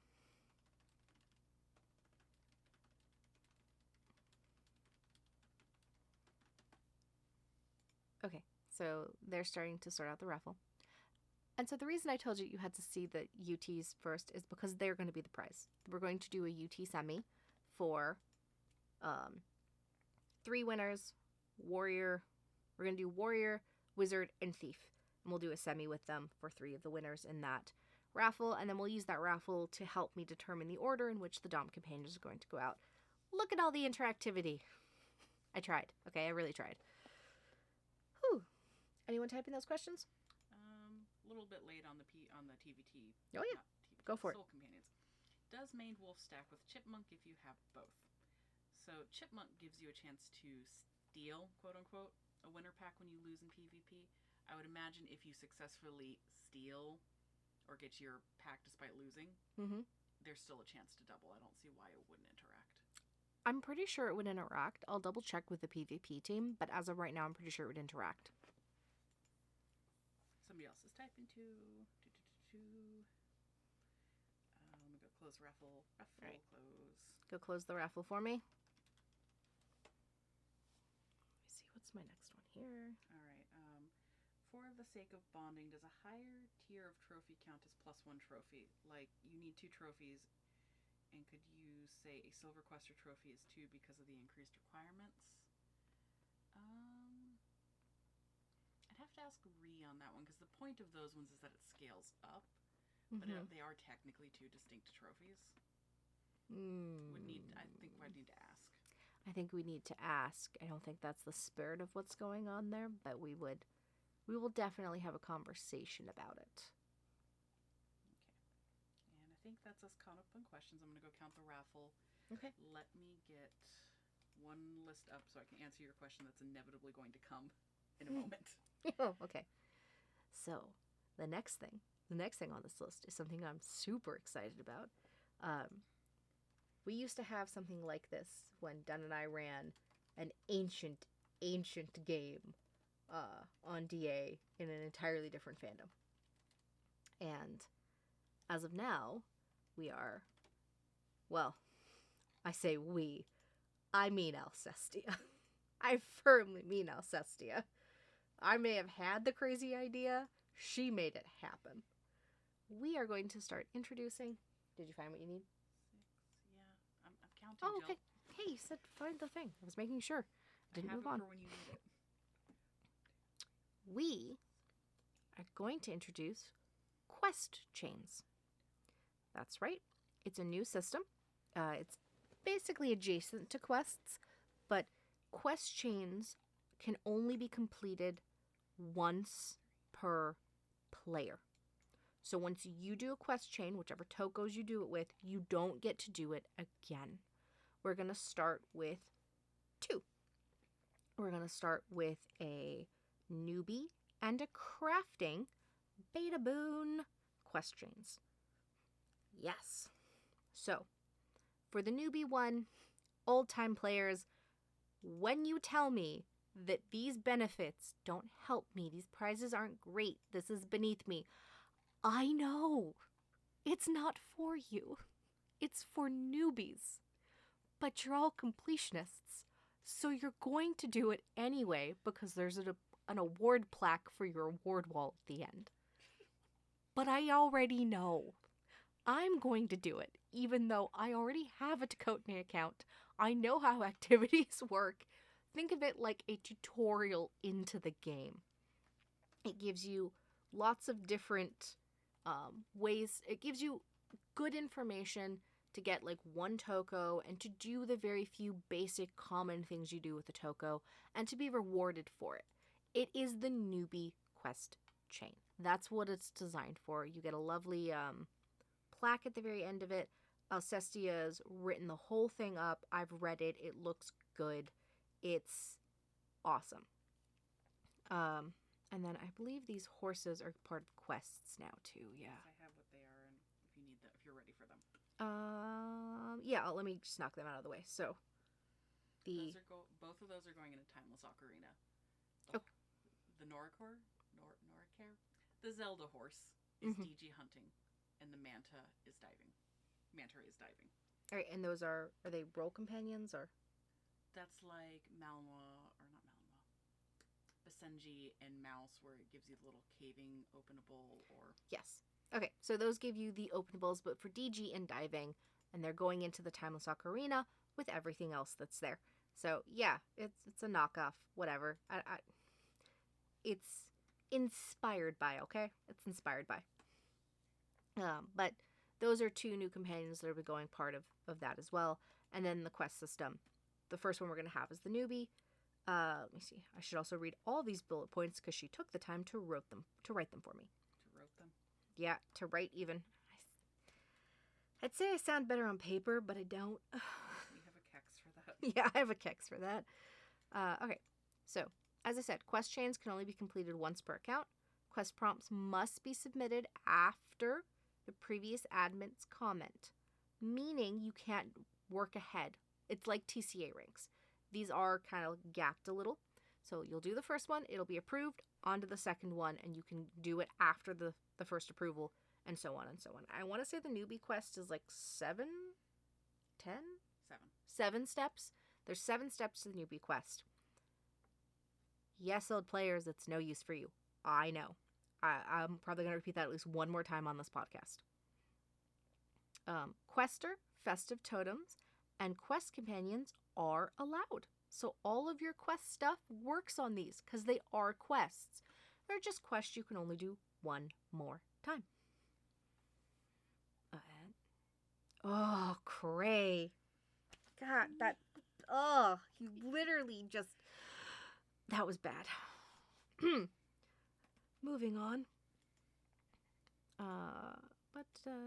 So quest HP may or may not be available for each chain, but it will be clearly listed on the chain's page. And you will have noticed that there's pages popping up on DA for tracking your questing and how far you've made it on it. And the reason I haven't spoke about the crafting one yet is because I wanted to do it after I got to these totems.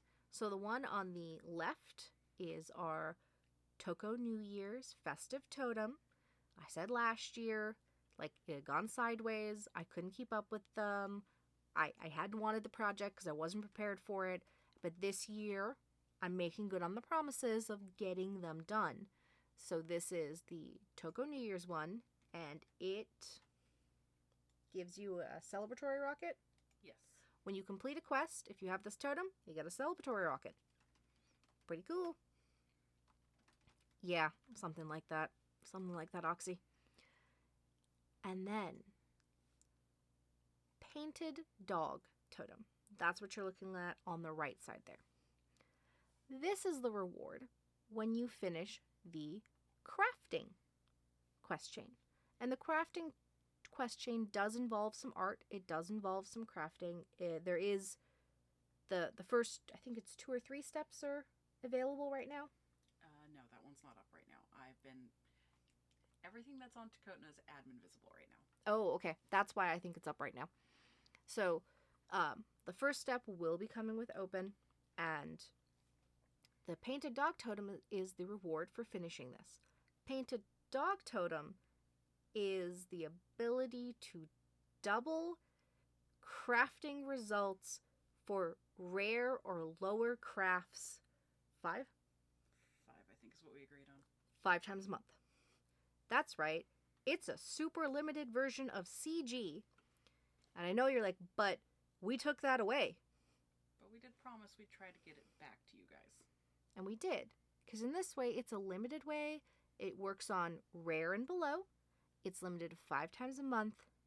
And everyone can have it. You just need to put a little work into the quest chain to get yourself to the end of it. And then you can have it. Okay.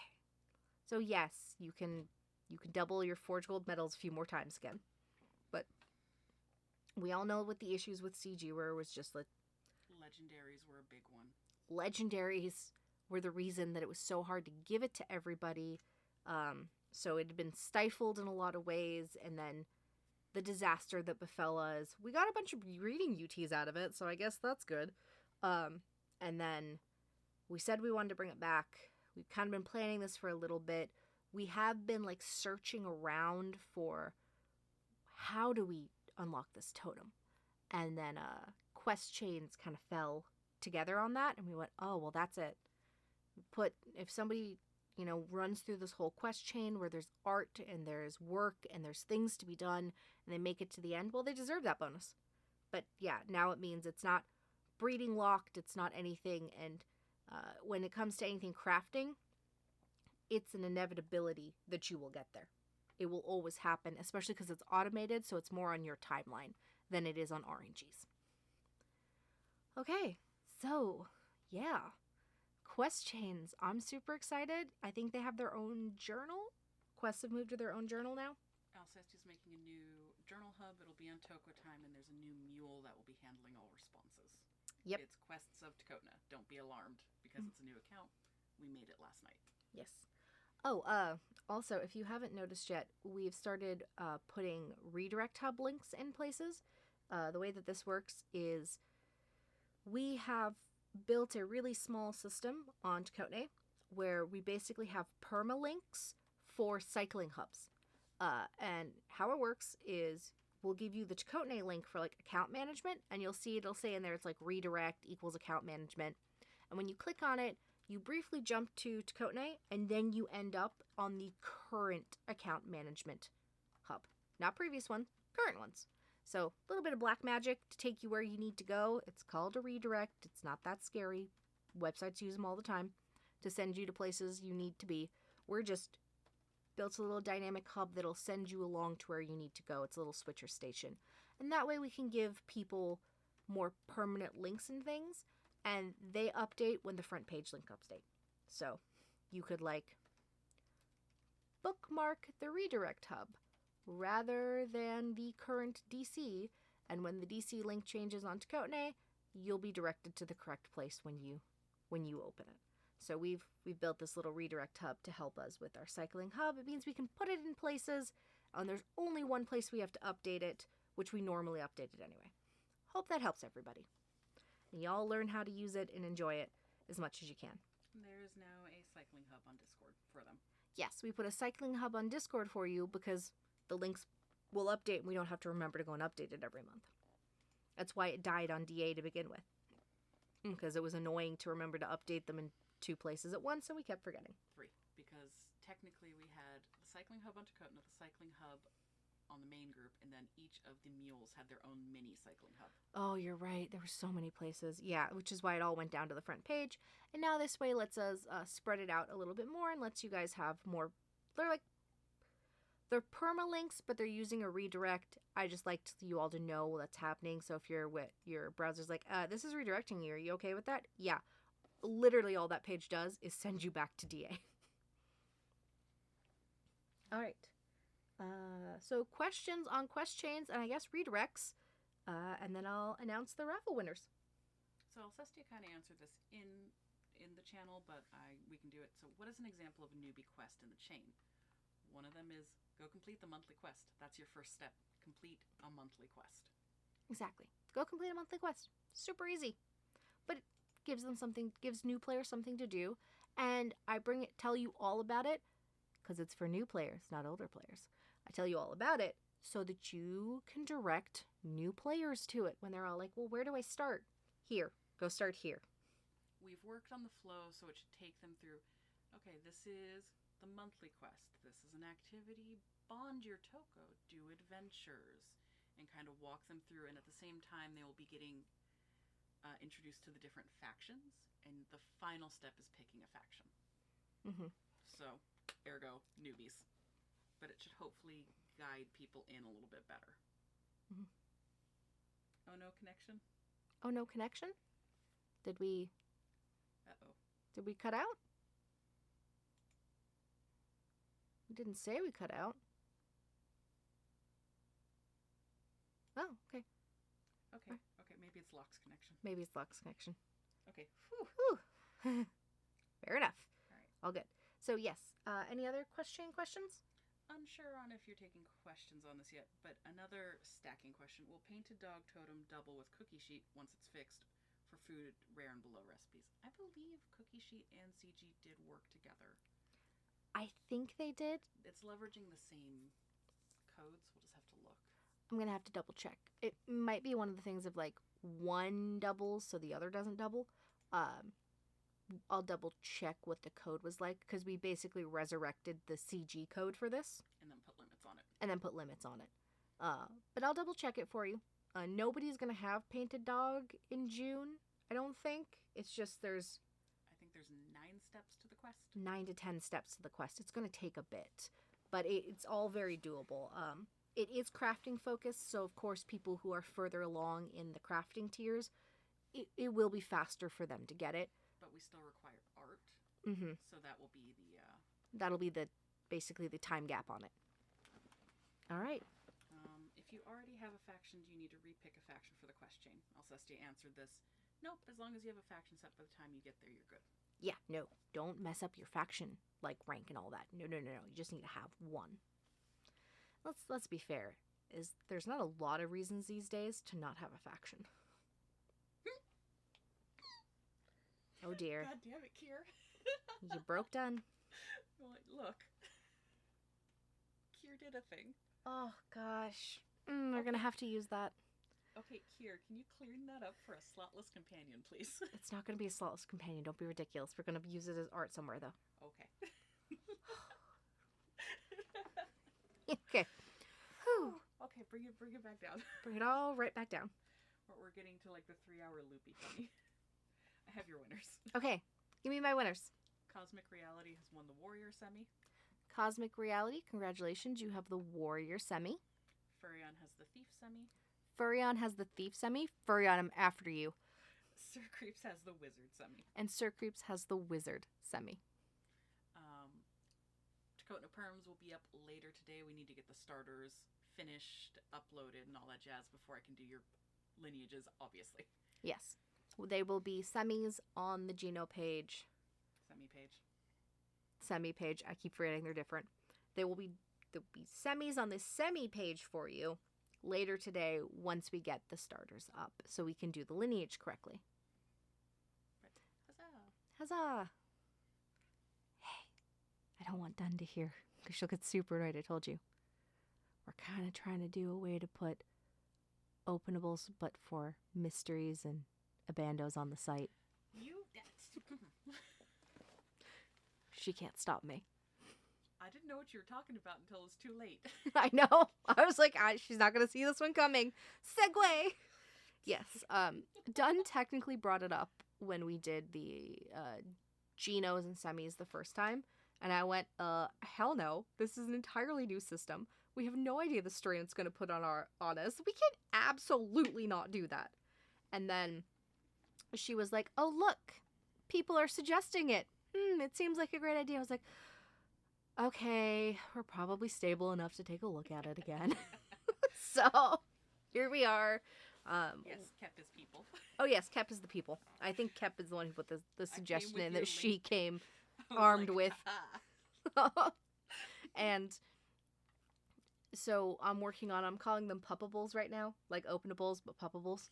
So I'm working on a puppables system, and I think it's Cause and Shining are working on a way for me to dynamically build lineages. But we'll see what happens. I think it's going to take me 2-3 months to get it actually built to fully replace the need for the breeding rollers to do anything. However, you have surprised us before. I have. Sometimes I'm like, I was bored and I stayed up until 6 a.m. Here you go. But, yeah, so that's happening. Fun little spoiler for you all. Okay.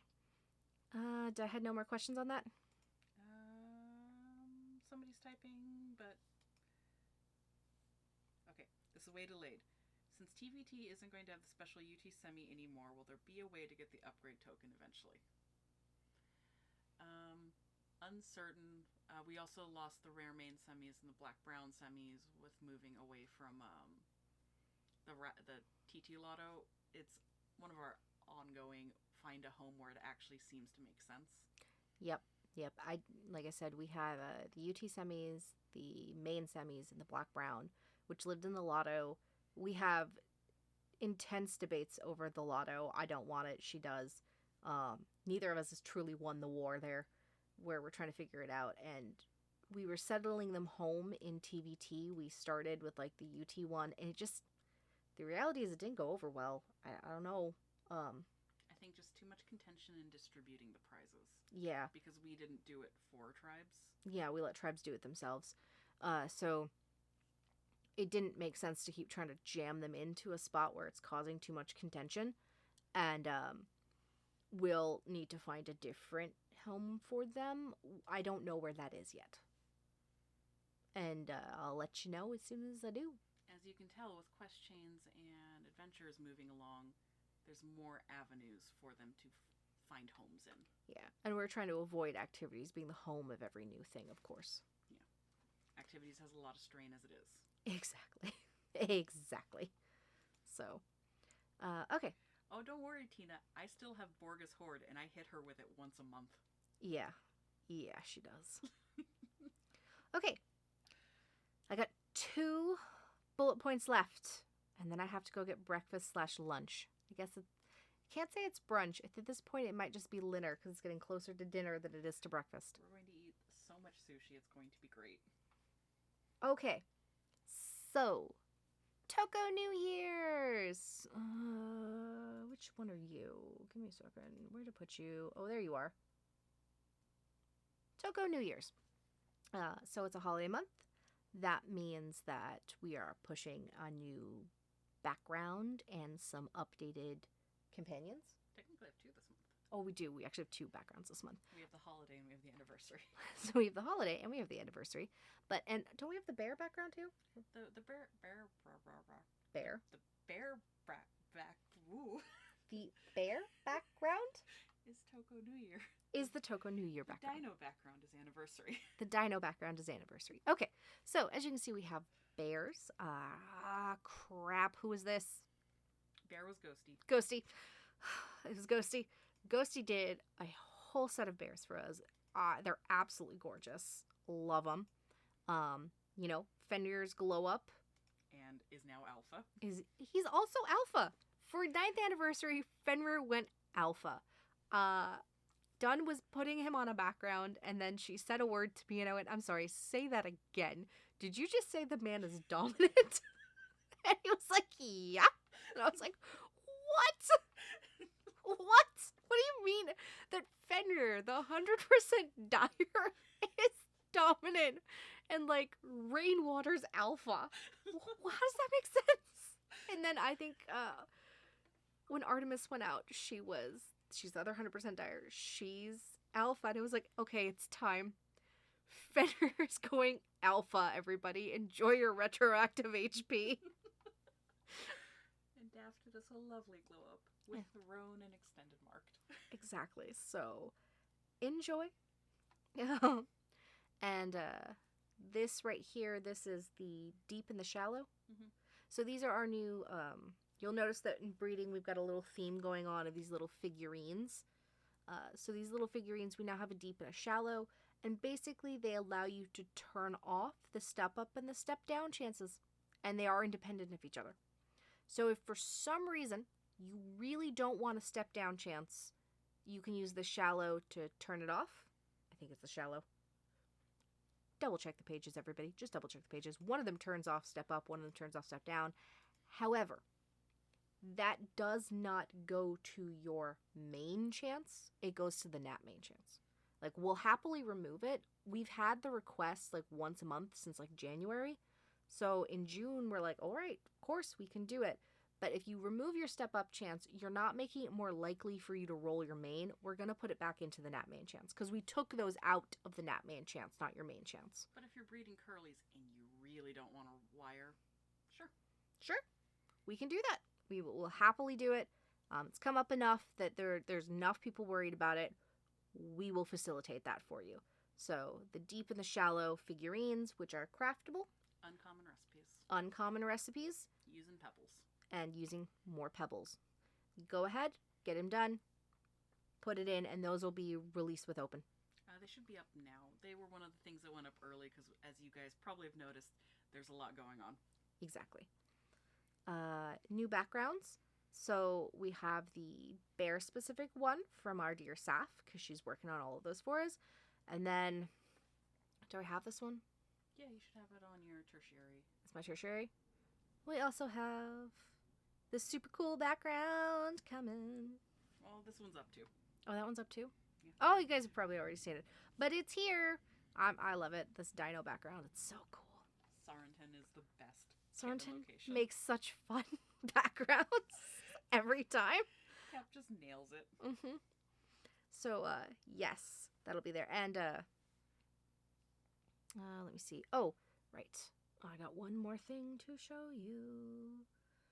This is just like Toko New Year's fun that's coming through. Of course, Show Your Heart is coming back.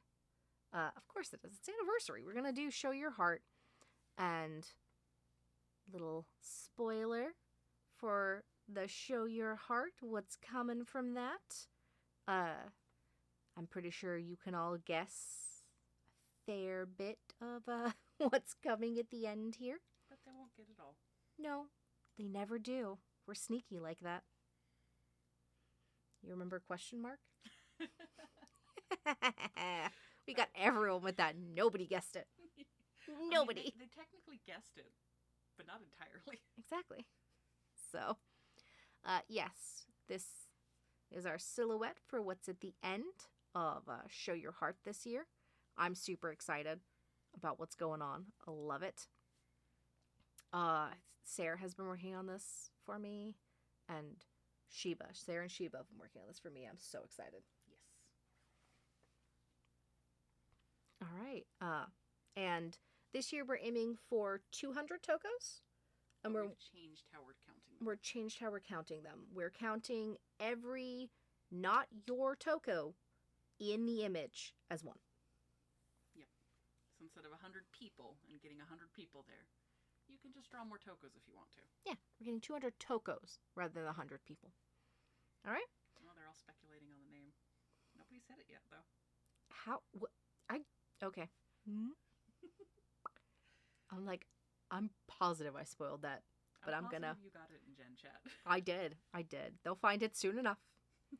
All right, and then finally, the last thing on my list. That's right, we made it to the last thing on the list. We're nowhere near 3 hours if it makes you feel better. It does actually. It does make me feel a little bit better. It's time for our charity fundraiser. Usually we try and do it in June. Obviously last year, because of the situation in the Ukraine, we went early. But this year we're going in July to give you all a little time to prep for it, because obviously our charity sale tends to be USD. We will have some TT option. We've agreed on it. It's going to be very similar, I think, to our October sale last year. We do have a new dino, courtesy of Cray, coming. I've seen the lines for it. I love it. I'm going to own it too. The previous dinos that we have done in the Tokota era, not the original dino, which I don't even have the art for it anymore to do anything with it. But all of the ones that we have made, in the last couple of years, all of them will be available for purchase. They always all come back around. Show Your Heart, Love for All, and Seeds of Peace. I almost said it backwards because of what y'all have been doing to me. And Seeds of Peace will be available for purchase. But the charity this year is we are doing cancer prevention research. We promised that we were going to try and spread our wings outside of the U.S. as well. So right now we have picked our U.S. one, preventcancer.org. Good rating. The money is used the way we want it to be used. It's actually helping. It's not just paying for lobbyists, which is something we try and avoid.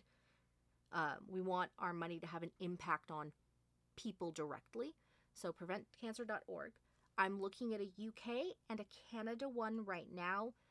Navigating the charity ratings in other countries is what I am learning to do at this moment in time.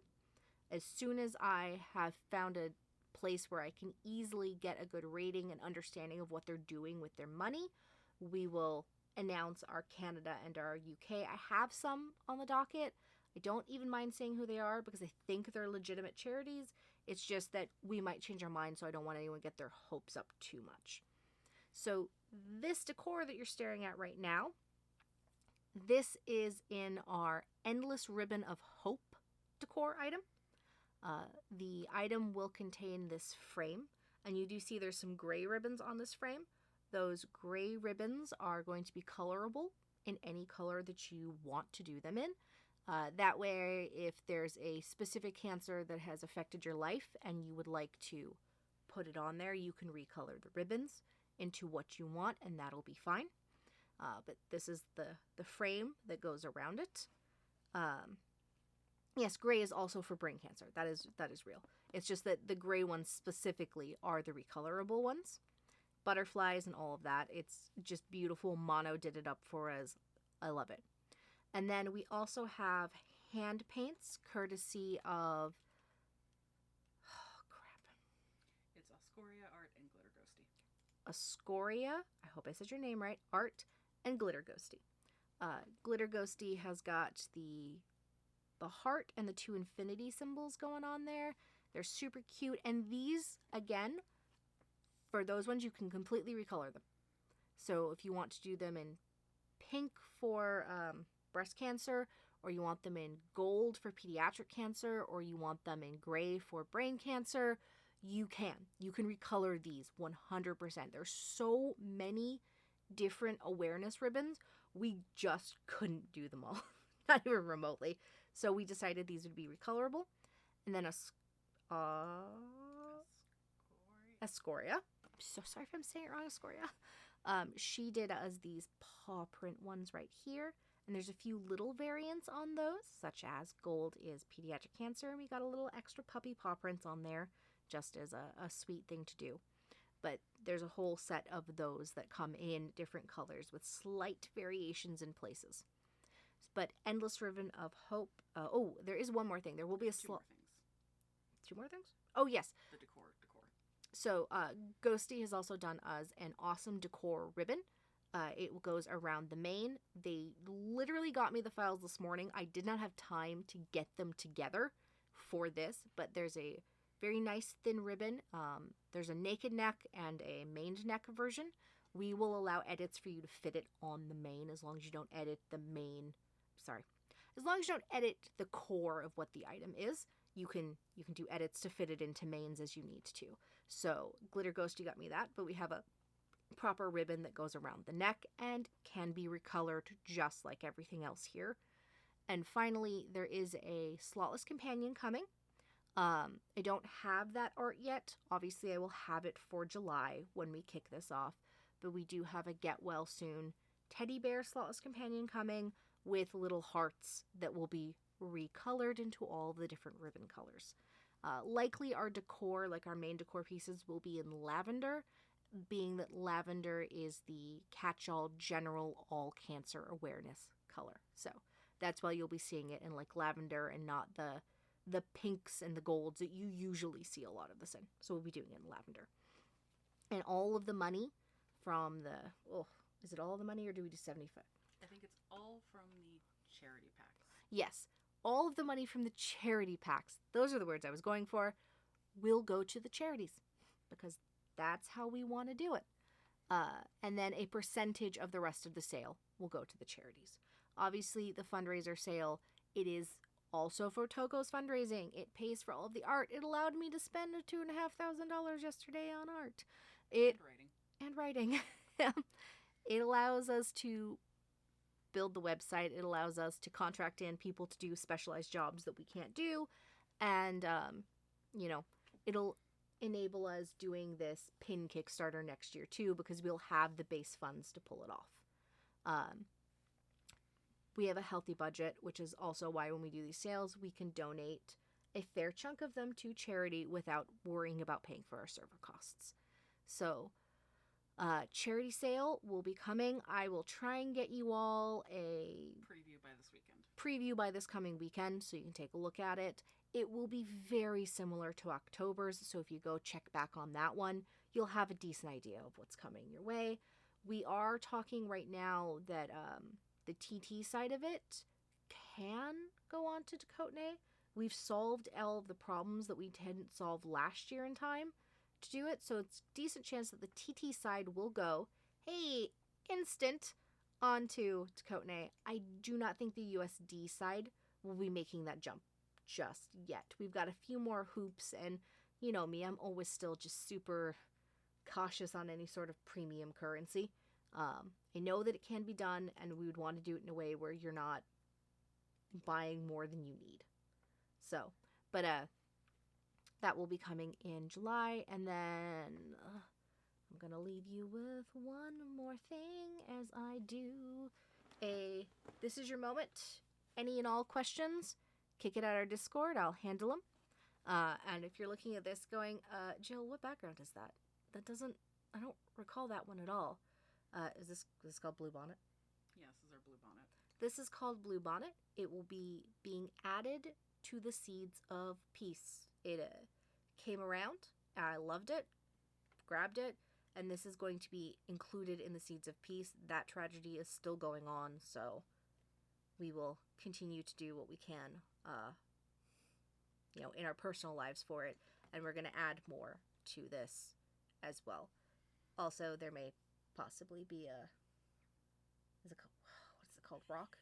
Pet rock? I can't even remember what it's called anymore. It's a piece of seeds. Uh-huh. There might be a pet rock version of piece of seeds coming around. Seeds of peace, you mean? Yeah, one of them. One of them. Whatever it ends up being called. Whatever pun you guys come up with. For Show Your Heart, since it counts per Toko rather than per user, will we be able to do multiple images? I think the answer on this is yes, but you get rewards for the first image you submit. Yes, Only. but the first image only gets rewards. More people typing.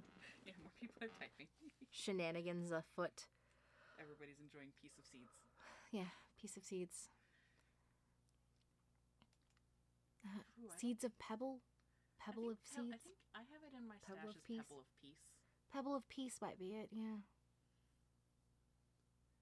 It's actually super cute. I don't know why I didn't get a spoiler of it. Oh, that's right, because I was 5 minutes late starting as I loaded spoilers into the system.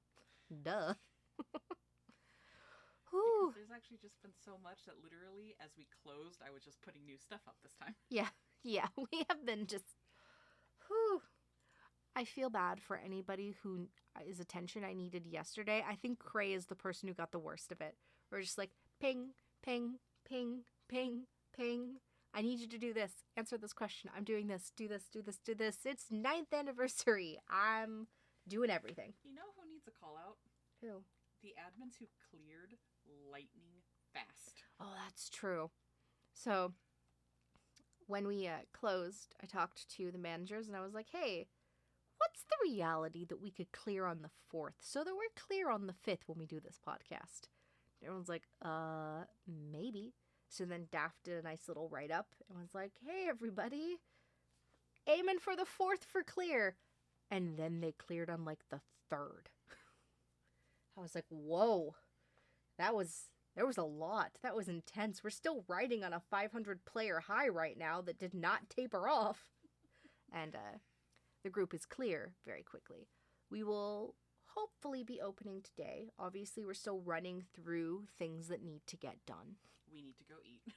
I absolutely have to eat. We had our coffee run, and that is it this morning. Uh-huh. All right. Not related to what's been discussed, but is there going to be an exemplary dire blood gentle Tokota bloodlines trait equivalent for Dakinos? I believe we weren't looking at these traits or the slot increasing traits until we were past a year of Tokaras being in the system. So we can look at the numbers on both of the builds. Yes, because we were just going to handle it together as one. So Tokara's hit this time last year. So we're to the point where we can now look at all the data. We can look at all the data. I don't have plans for it today, but apparently I have hit my line of when I'm going to look at the data. So that means I'll start looking at the data. Oh, snap. I know in February I promised 75% in the pool for anniversary. I have to hold off a month or two. I'm so sorry, everybody. There's so much going on, and for me to put 75% in, I had to do a rebalance of the pool. I just haven't gotten around to it. We might need a tier higher? Yeah, there might need to be a tier above platinum so that I can account for the thing so that not everything's just shoved in platinum. So there needs to be like an actual rebalance, which means I need to get some art assets and some things of that nature. It was not forgotten. I just haven't gotten to it, and too many things kept taking over its thing because we were all surviving without it. Mm-hmm. So I'll keep you updated. Yeah, like an adamantium. I just gotta get the R for it, right? Yeah. So I think, was it spam? Oh my gosh. Cap jinx. Diamond tier. But yes, spam did them. We can see if we can get on spam's list so we can keep the art consistent. Yeah, it would be nice to keep the art consistent among those. I really enjoy. Because I really like them, yes. Or if I can get someone who can style match her. I don't see anybody else typing questions. Do we make it? 2.5 hours? Oh, that was a sprint. Whew. That was a 2.5 hour sprint. On a Monday, no less. On a Monday. Ooh, All right, everybody. If there's, ooh, if there are no more questions, then Time for food. thank you for joining us. I know this was a long one. I know it was in a weirder time than usual. But here we are, 9 years, going strong. And, Looking forward to 10. Already looking forward to 10. I know, I'm excited about it. I hope you're all excited about it. And we should have fun things going on all month to commemorate the fact that we have made it to 9 years. Oh, and Alcestia has updated where is it? What's in my brain? We did last year the wonderful timeline of everything. Alcestia took time and updated it this year. We'll be releasing it with my usual big journal for the anniversary. It's been moved to Tokota. It looks great, and it'll have stuff on there too. One last question. Are there already plans for 10th anniversary? Yeah. Yeah. There are. Oh, were you not here at the start? Pins. Kickstarter of pins. Oh, yeah. I'm already thinking about 10. Bank redeems on site for 10th anniversary. Actually, it's from the person who gave you the way of how we do it. We just need coding bandwidth. Coding bandwidth? Yeah. Maybe after gardening. All right. Lots of love. Have a good rest of your day. Bye, everyone.